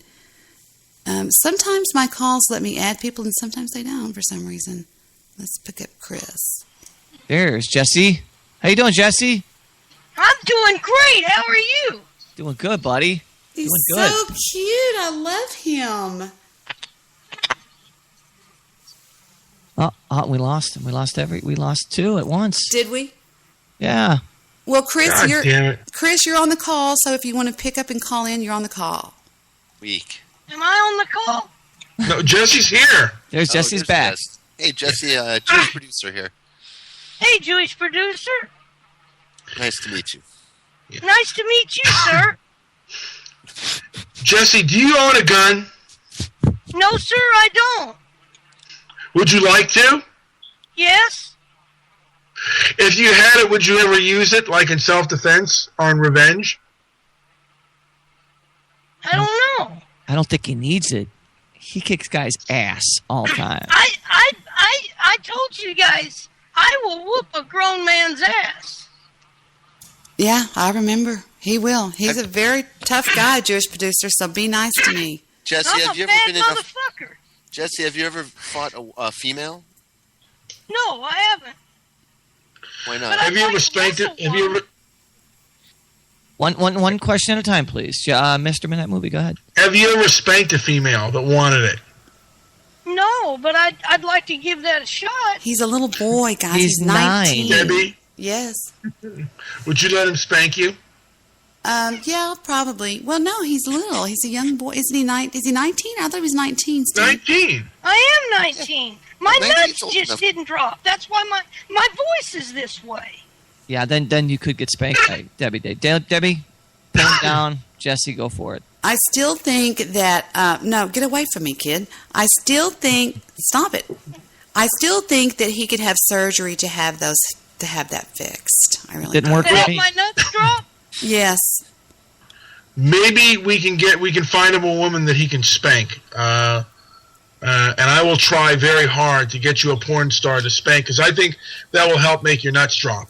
Jesse, have you ever I'd met like Katie D? Katie D would treat you right. Who's KDD? She is a woman who will make your nuts and your jaw drop at the same time. She's a lot of woman. Her motto is love me more. There's more of me to love. And she's got a great eyebrow. Mm-hmm. Is she as big as that bathtub girl?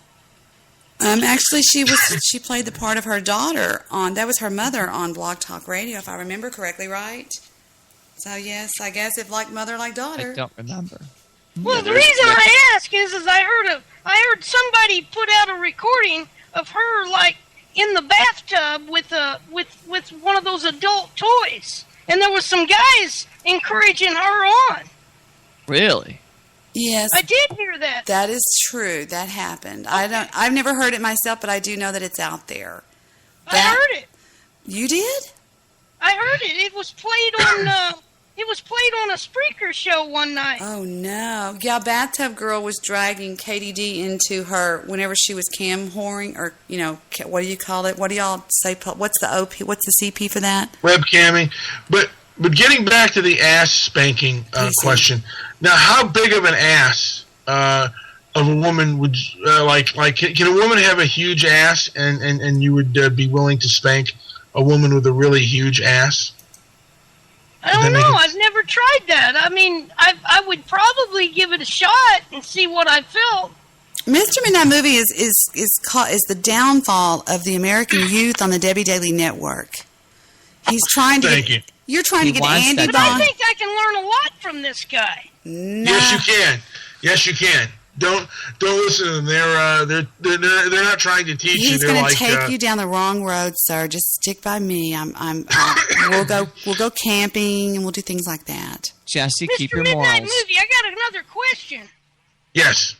Okay, listen, I've been thinking about a lot of things, because I've never had sex before, right? What? But I think about a lot of things, and here's some of the things I think about, and sometimes I think I'm weird, but I think about like two women muff diving, just going after the old bearded clam. Just Great munching thought. down on that thing. Two of them at the same time. And then the other one starts fisting the other one. That sound you hear. Stop it! Stop. I'm over here slitting my wrist in case that's the sound you hear. I just... Jesse, I'm sorry. This is just thoughts that come to my mind. Are Jesse, you related? Those are also boxing moves. Are you related to Reuter? Is he related to Reuter? God help me. I think it's Reuter's grandson, by the way. But let me just say, those are boxing and sex moves. Fisting is a boxing move and a sex move. Now I want to ask a question. Is it normal to think about stuff like that? No, it's not normal, Angel. May I ask a question? How does somebody fist? I mean, I can't. I don't know. I've just heard about it. I'm just saying stuff I've heard about. I mean, I have trouble. I have trouble with You it. want a man to answer? You want a Mr. Midnight Movie answer? It's basically you starting with a finger, then a few fingers, and then all of a sudden. Stop. Right. I didn't mean for you to tell me what it was, but wait a minute. Keep going. I know about this. I got to tell you guys a story. Okay. Please do. This friend of mine was with this woman, and she told him, put in 2 fingers. And he puts in 2 fingers, and she goes, now put in 3. And he puts in 3, and then she finally talks him into sliding his hand in. And then she says, put the other hand in right in front of the other one. And he says, okay. And so he puts it in, and she says, now clap your hands. And she says, she says, clap your hands. And he says, I can't. And she goes, tied, huh? That was I good. heard that one. That was good. That was good. I'll give That's a great one, Jesse. Good job, Jesse. Thank you. I just hope that your mom doesn't hear you say those things. Do you live with your mom or what? No, I got an apartment last month. Oh, Really? man. What kind of neighborhood? Yeah. It's okay. I mean, I've got bars on my windows and stuff. It's all right. So it's a rough neighborhood. Well, kind of. I work at a factory. The Midnight Movie. It sounds like you're getting robbed. Oh, I'm sorry. I was getting some water. I was getting a little thirsty. Well, we would appreciate you muting before you start redecorating your house, remodeling over there, darling. I'm sure you're okay. It sounds like somebody's breaking in your door. It's okay. It just makes for wonderful radio. I'm sure everybody appreciates that, darling. I'm sorry. Can I tell my joke? Since Jesse told his joke, can I tell my joke? Okay, sure. You have bars on your windows. That just hit me. Yeah. Okay, so a guy goes into a bar and has a beer, and then he goes to the restroom. And in the restroom, he sees a daisy chain. One guy getting done in the butt, and the guy doing him in the butt is also being done in the butt. A three-way. Are we doing this on purpose for me? No, I'm telling you. No, he told his joke. Now, come on, it's my turn now. So he leaves. He doesn't even take a piss, and he leaves the restroom, and he tells the bartender what's going on. And the bartender goes, "Does the guy in the middle have a red hat?" And he goes, "Yeah." And the bartender goes, "That's Frank. He's lucky at cards too." I've heard you tell that before. That's pretty funny. You're corrupting Jesse.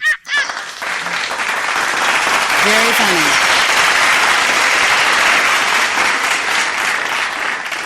Get it? Because he's the guy in the middle. Get it? Yep. Really. It's sick stuff. Sick stuff. Miss Daly, can I say something? I'm sorry. Go ahead, Jesse. Absolutely. Go right ahead, Angel. I just wanted you to know that I think you're an extremely nice woman, and I feel like that you guys have been so nice to me, because most people really aren't nice to me. They make fun of me a lot. That's why I have to whip a lot of grown men's ass. But I feel like that I can just sit here and be me, and I'm accepted by you guys. Exactly. Thank you. And you are accepted by us. Now, earlier in the evening, they were trying to guess your identity. Right, guys? Did y'all want to do that? Did y'all want to talk to him about that? I refuse to give it up because I think I know him personally here on my street. I think he lives down the street. I think I've seen this kid before. Did you used to throw the paper route? I can't say that right now if they're going to try to guess who I am. True. Okay. I'll leave it up to you guys. Jewish Joe, do you have a joke for Jesse and the rest of the panel? Jewish Joe, put down the bowl. Can I tell one more short one? No, Please, it's not your tell turn. him the joke. Yeah, no, go ahead. All right. Okay, he's deferring to me. I'm now, this shy. is really horrible. It's very short, though. Shy. You know how anal sex and vegetables are similar? How are they similar? No. Okay. You'll hate it as an adult if it's forced on you when you're young. Wow, and we're going to go with Debbie. We're going to go with Debbie for a joke because we need to clean the air up here. Debbie, do you have a joke for us? Oh, that was funny. Wait a minute. You'll hate it as an adult if it was forced on you when you were young. Oh. I'm just trying to let that sink in. You'll hate it. That sounds like a Catholic joke. It does. It really does. That was horrible, as a matter of fact. That's horrible. That was I want to horrible. hear okay, can I say the most horrible joke I've ever heard? You just did. Does it have to do with Blumpkins? No. It has nothing to do with. It is the most horrific joke. So prepare yourself. Okay, a guy's driving down a mountain road, and reaches. As he's driving, he stops off at the ledge, and he sees a little girl crying at the ledge, and he gets out of his car and he goes to her and he goes, "Why are you crying?" And she points down to the bottom of the ledge, and there's a fiery flame there, a car with flames in it. And he goes, "Were your parents in that car?" And she nods her head yes. So he unzips his fly, turns to her, and goes, "I guess today's not your lucky day, is it?" Another child being... Wow, that's just black dark. That's awful. Yeah, but it's okay with the vegetables when you're a child. Yeah. It's all wrong. See where that mind's at? It's an evil mind. Jesse, stay away from him. That was just I don't bad. know that one. I didn't get it. With the good. Don't get it. I opened the chat room door. I opened the chat room door, and that's what they were saying. What did y'all think about Mr. Midnight Movie's joke? Open the door, Steve. Here, I got it. Go. Thank you. Closeness. They're all fighting and everything. They're throwing getting ready to throw bottles. No kidding. Nonsense. That was the last time I was drinking when I heard that joke. I'm just kidding. I can't even get mad at him, you know? Today's not your lucky day. It was pretty rotten. That was horrible. Debbie, do you have a joke that you'd like to share with the panel of love? Oh, the panel of love. I don't know. No, I don't know. I can't. Okay, I'll tell you one. There was a girl. I tell it all the time on this podcast. There was a girl. We'll act like we'd never heard it. Go ahead. Okay. There was a blonde who got pulled over for speeding. Okay, and the officer walks up to the window and taps, and she rolls down her window, and it was a female cop. She was also a blonde, and she goes, "Driver's license and registration, please." And the girl's stumbling through her purse. She's like, "I can't find it." Well, she suddenly finds a small mirror, a compact, and she opens it and she goes, "Oh, here it is." She goes, "Okay." She hands it to the cop, and the cop opens it and she goes, "This is not your driver's license, and where did you get this picture of me?" You get it because she was blonde too. Everybody, guys, laugh. What did the chat room think? Can I redeem myself by telling a less offensive joke? Yes. I have a less offensive joke, but go ahead. Okay. So y'all really wait. Stop. Y'all really didn't think that blonde joke was funny at all? I love that joke, but I've heard it before. Times. Yeah, I tell it all the time. I didn't get it. I didn't get it. Good. Just sit there. Just sit Don't worry, there. it flew over my head too. Okay. For real, Joe? Okay, I don't know when you're fucking kidding me. I have no idea, bro. That's you do. A kid gets up. Sometimes it's his birthday. He goes in and tells his mom, Mom, she's in her bedroom. Mom, it's my birthday, and she goes, well, go ahead and tell your father, And he goes, Dad, it's my birthday. I'm 11 years old. And he goes, well, go on and tell your grandma. Sounds like a loving family. Go ahead. Yes. Well, he goes, Grandma, it's my birthday. Guess how old I am? And she goes, well, pull down your pants. And so he pulls down his pants, and she takes a few tugs on his pecker. And she goes, you're 11. And he goes, how did you know? She goes, I heard you tell your father. Wow. I didn't get it.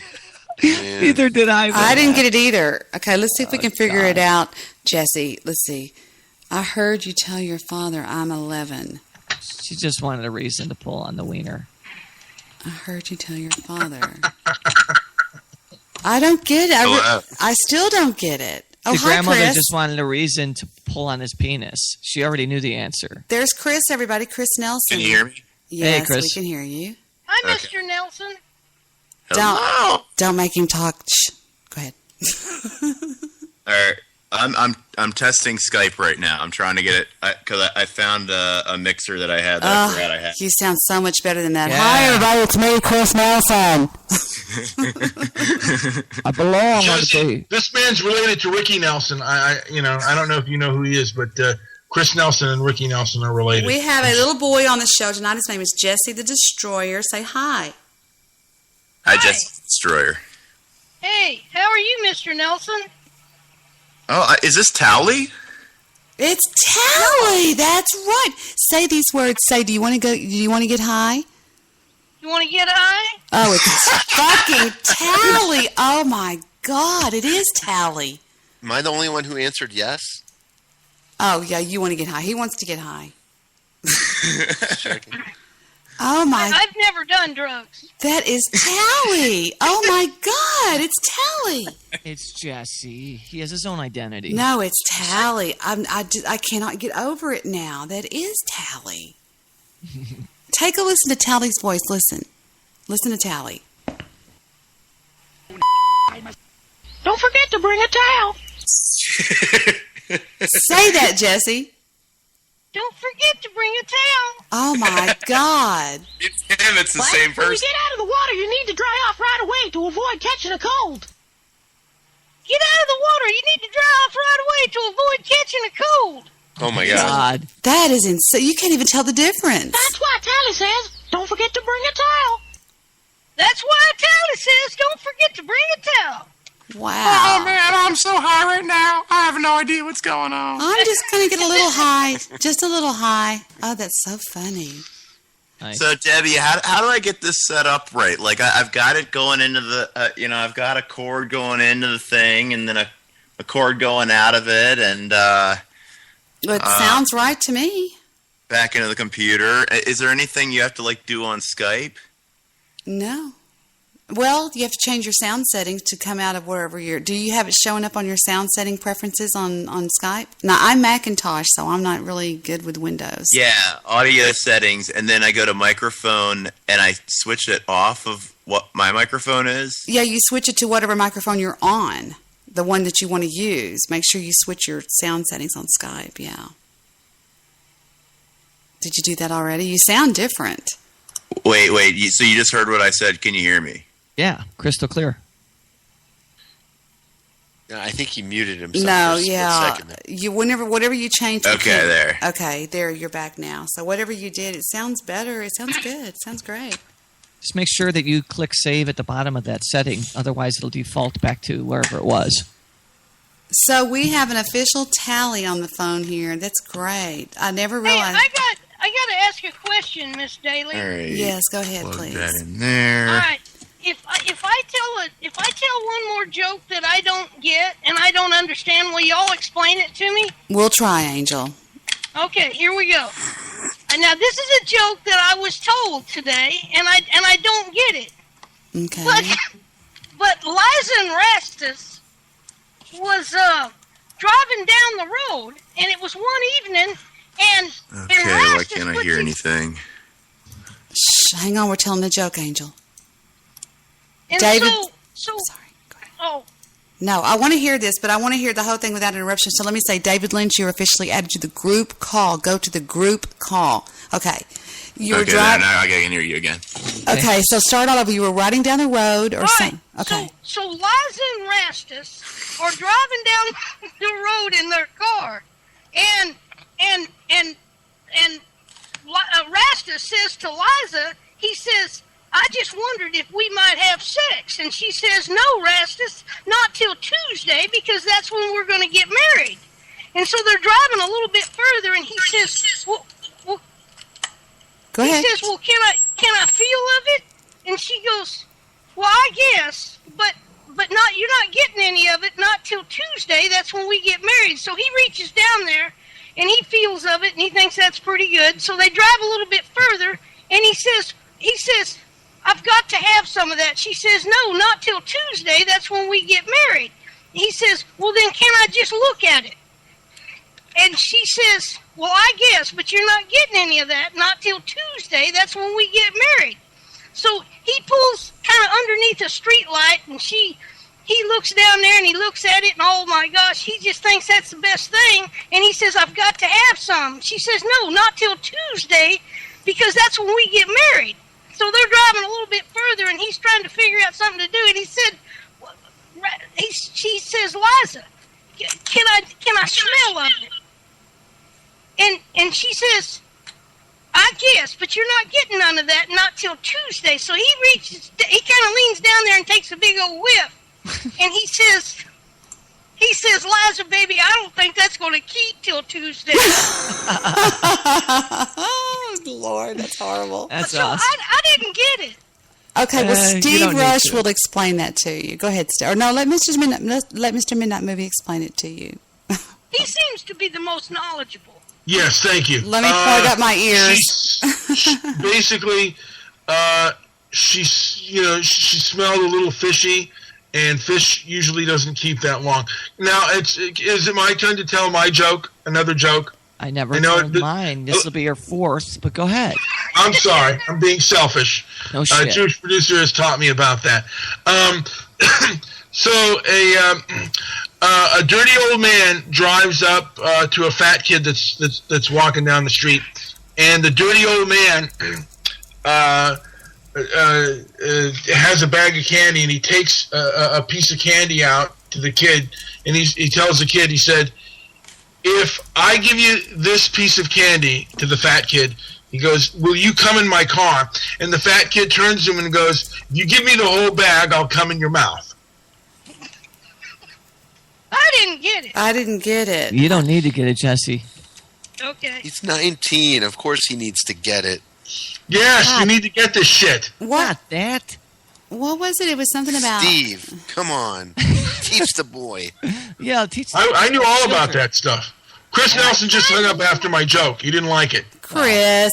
I'm trying to lower my voice a little bit.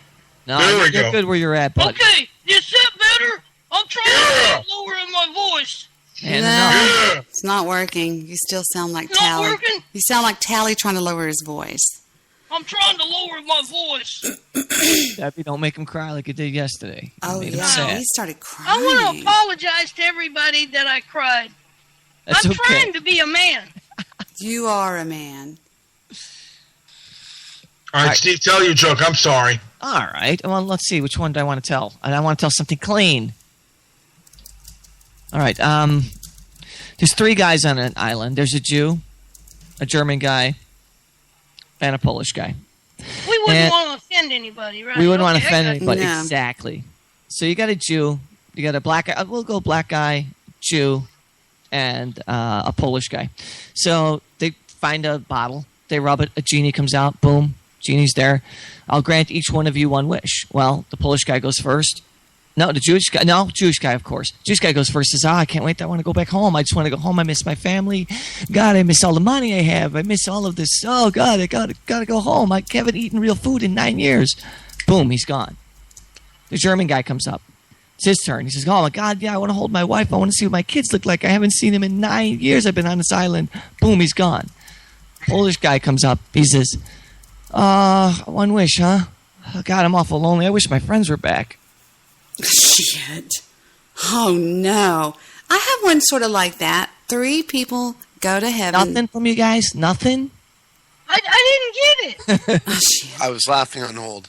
They just got off the deserted island, and the idiot wishes them back on the deserted island. Oh! Get it?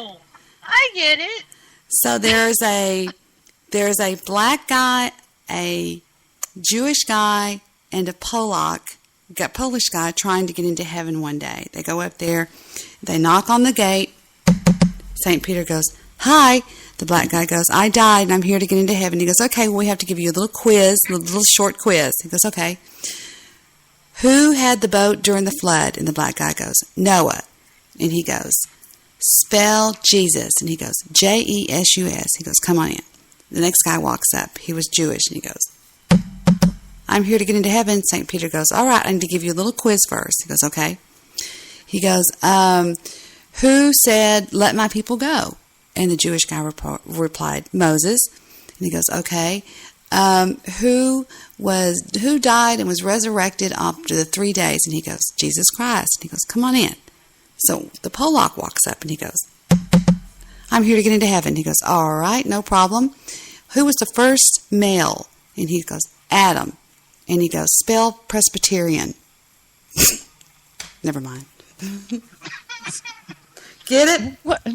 I actually got that one. See? And you can. I did get that. You can spin that any way you want, if you know what I mean. You can say anybody gets asked spell Presbyterian because never mind. Jewish Joe is laughing on hold.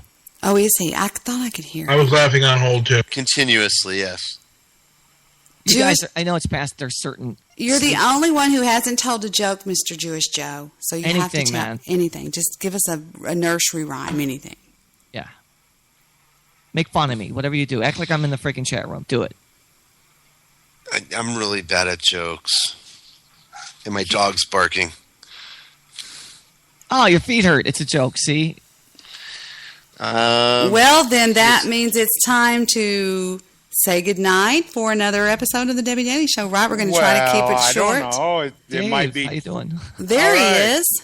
Hello, Mr. Kaboom, or whatever your name is. Well, yeah, hi. You heard of the story about the King Arthur and the Knights of the Round Table, haven't you? Mm-hmm.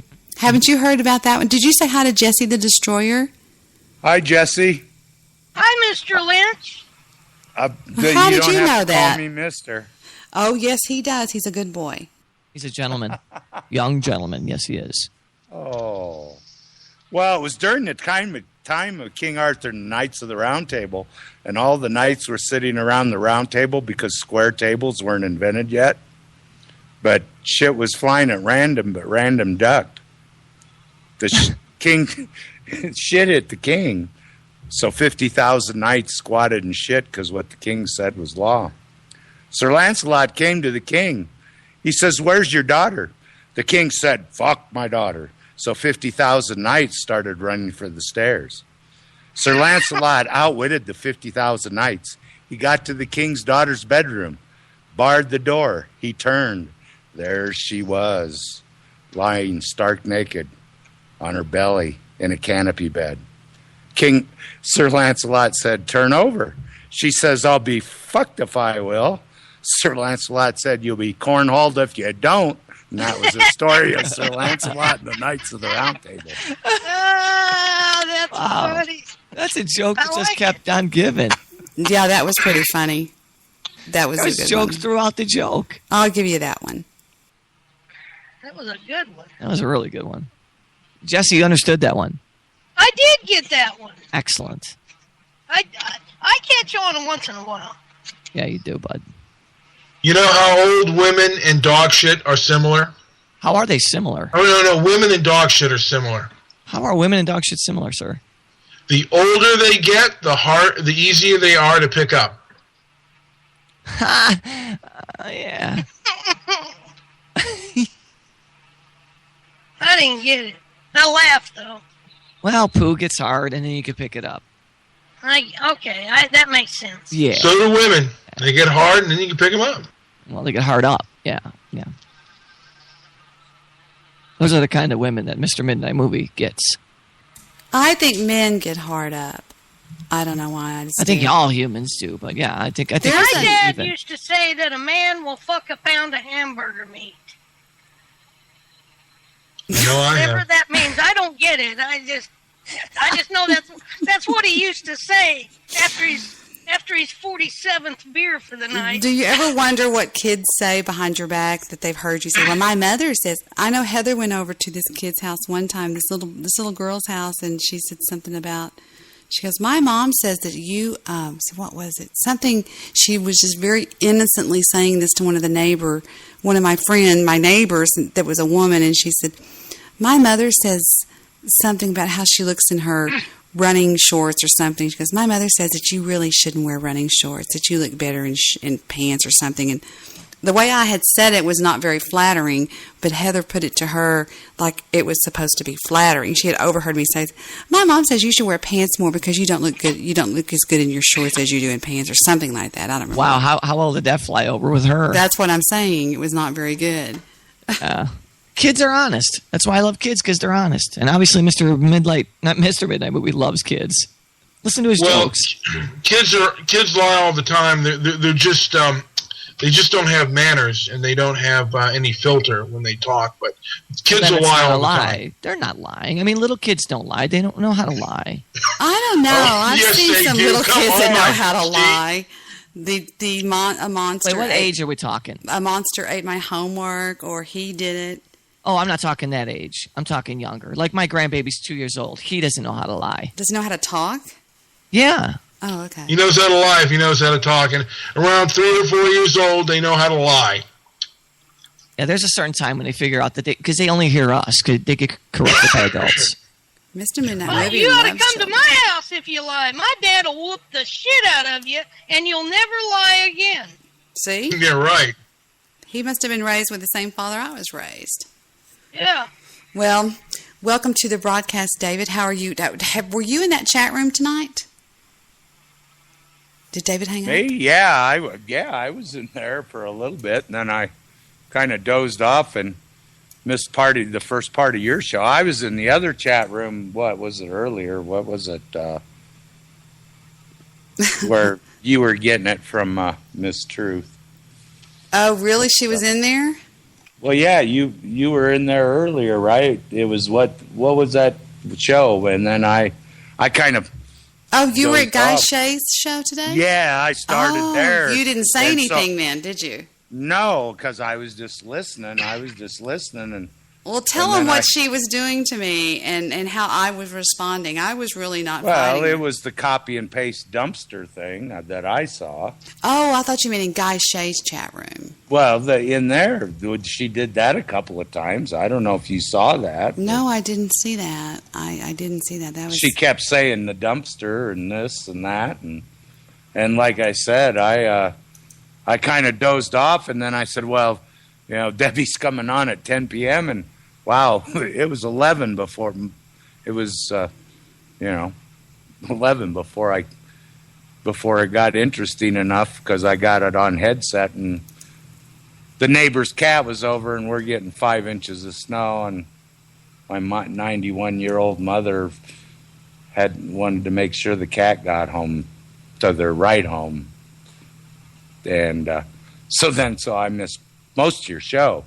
So I can't wait to hear it. It was pretty interesting. It was a good one. It was a really good one. And then when you were reading that chat, I came in late on the chat, and I'm saying, where is she reading all this? I don't have that on my chat. Yeah. Well, when you have your show, you get the entire chat. Oh. Like when you leave a show and you come back to it, you refresh your chat. Oh, you lose whatever you would have seen. Yeah, and then Chris called me, and he said, talk to me. And I said, so I talked to him.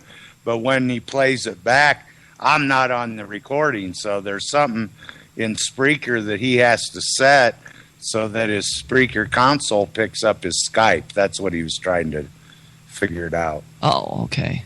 And that's why I joined the call, because Chris called in and but I didn't want to ruin your show. Too late.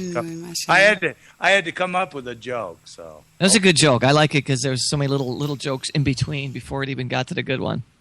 I got one about Big Ass Lil, but I can't remember that. And then there's another one about, now listen, children, you shall hear the midnight ride of Paul Revere. Now Paul was sturdy and strong. He had a cock that hung down to his sock and swang back and forth like an 8-day pendulum clock. I mean, it goes on and on and on, but I gotta refresh my memory on that. Yeah, yours are long, man. Yours are like epic.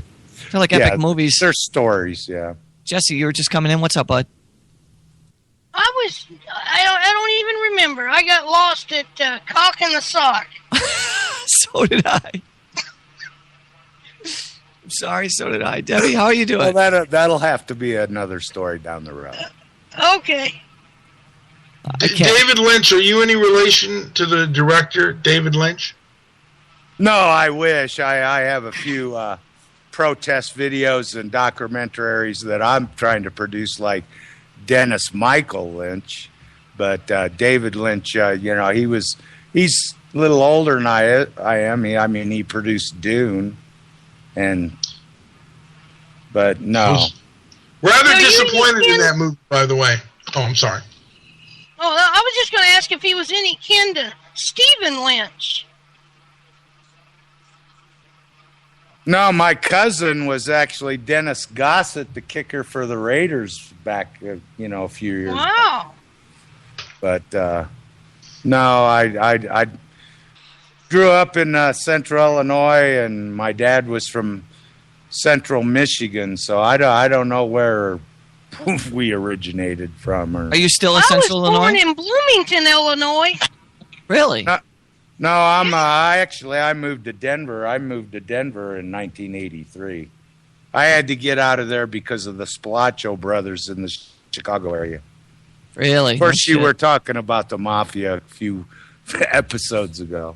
Yeah, well, I'm from Chicago, so born and raised on this stuff. And you're from Bloomingdale? Watsika. I was born in Bloomington. Bloomington, Illinois. No shit. Yeah. 95 miles south of Chicago on 1 and 24 is where Watsika is. That's where the famous haunted house is for Illinois. The Roth House. It's if you look up the Watsika Wonder, if you ever want to, but that made a little bit of news. Yeah. I don't know. I don't like spooky too much. I don't do scary stuff. I got divorced twice. That scared the shit out of me twice. That's it. It's enough. You've been married twice? Yes, sir.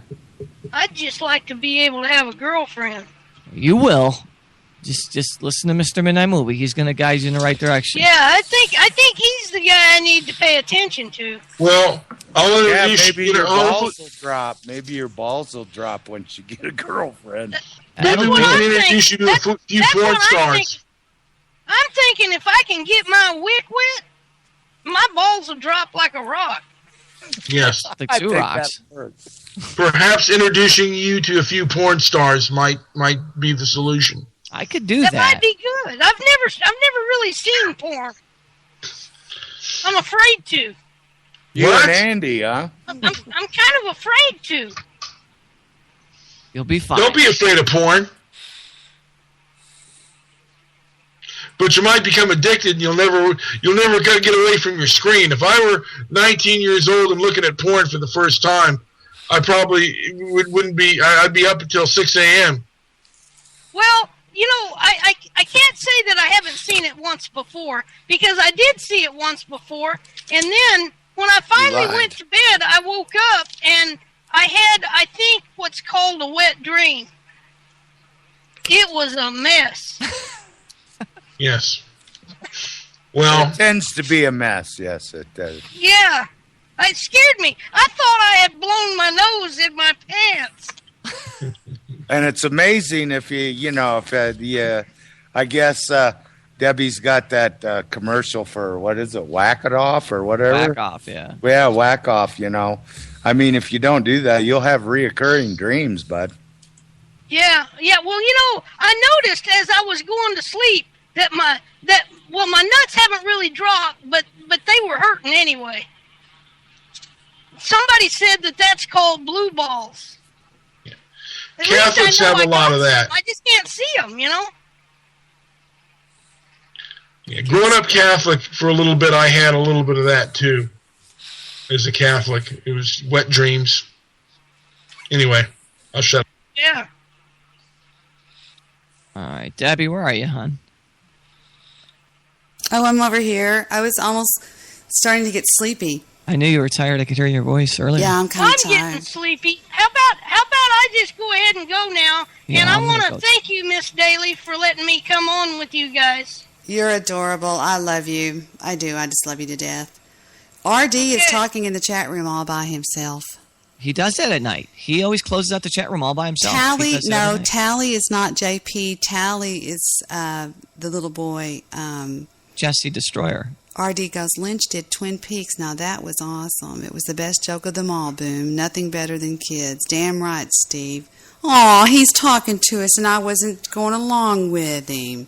I hate when people do that. It's so sweet and I don't give him a voice. Yeah. One of these nights we're going to have to get Artie to call in. Oh, absolutely. I would love to hear him. He is in Holland, so how would they talk? Actually, I heard his test show. Deep. He is deeper than... oh, please call us. Oh, Josh is still there. Hi, Joshy. Josh, what did you think about the banner? Did you like it or did you want... I don't love it, but I was kind of stuck. Oh, it's morning time, RD says. And I did hear his show, and he does have a deep voice. He did a test show today, so... Oh, I have to find it. Let me see what he says. I hope he kept it. Yeah, I do too. I'm going to RD, play did you keep your show from today? Your test show? Let me take a look and see. RD. Is his name on Spreaker just RD? RD. Yeah. RD. It's R period F period, isn't it? It's R capital period D period. You said that. Okay, R period D. Let's take a listen to this really deep, deep voice that David Lynch tells us. There he is. Deep voice. All right, let's take a listen and see what we got. Test show number 1. Hitting play now. Okay, this is just a test to see if this works even a little. Sorry for the background noise, but that's because I have the window open in the morning. For the ones that will listen to this, I hope to do more of this in the future, but somehow my laptop mic doesn't work, so I'm trying this. Laptop mic. So I'm trying to get his accent there. My laptop mic. Laptop mic. It's a very thick accent. I love it. Through my phone, and I'm just gonna do like a minute and then check if I can upload it to Spreaker and do like a minute and check and see if I can upload to the Spreaker. He sounds a lot He's Father. From Holland? Yeah, Guido Carducci. I'm hearing a little bit there. What would y'all think? Don't they have wood shoes there? Yeah, they do, sweetie. Of course they Isn't do. he cute? That and them little windmills. Yeah. hopefully it will work. That's where the little boy. Is that where the little boy put his finger in the dike? Oh no. For Gigi and Hawk, I was going to do a joke there, but I just decided not to. Yeah, good idea. I'm glad you. That was great. We'd get back to fisting, right? Oh, Yeah. Lord help me. Debbie doesn't care too much for that fist and conversation stuff. I've never said it. It's just I can't fathom somebody being able to do something. I mean, I have trouble with a medium tampon. Are you kidding me? Yeah, me too. So I get you. Me too. Yeah. Guys, I gotta get to bed. No, we're gonna all end the show at once. And they said you do sound like Arnold Schwarzenegger. So I'm gonna let y'all pick the song that we close with. I'm gonna let 19 pick it, and Mr. I'm so tired. Steve, help me out. The little boy, what's his name, Angel? Jesse. Jesse Destroyer. Pick out a number. Pick out a number between 1 and 42. 42. I knew you were going to say that. I knew he was going, so I have to go all the way to number 42, and it is. Hope it's good. Here we go. I was going to suggest a song called the Camel Toe Song. No. I don't know what that is. Here we go. The first song, the Camel Toe Song. The first song, I'm sorry, Angel, I'm talking over you. What is it, darling? I'm sorry. No, I was just saying that song's really neat. And it has lots of pictures of lots of pretty girls on the YouTube video, too. It's really neat. The first song uploaded by Debi, I almost said my last name, by Debi Daly to the Spreaker soundboard, which was, there's 42 up there now. We will close the show with, and thank you all for being here. I'm Debbie. Say goodnight, guys. Good night, guys. Good night, everybody. Debbie. Good night, Mr. Lynch. Good night, Mr. Rush. Good night, Mr. Movie. Good night, Mr. Daly. And good night, Mr. Producer. Well played, sir. You're a gentleman.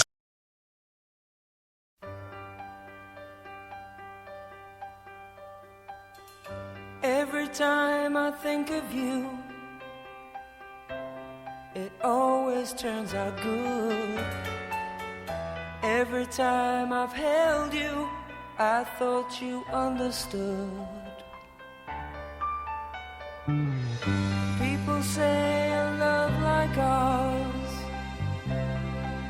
will surely pass, but I know a love like ours will last and last. But maybe I was wrong not knowing how our love should go. How our love should go. But I wasn't wrong not knowing how our love would grow. How our love would grow. And every time I think of you, every time I think of you, every single time, it always turns out good.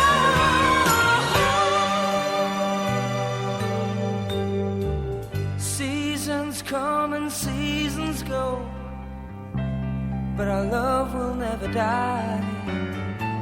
Let me hold you, darling, so you won't cry. 'Cause people say that our love affair will never last.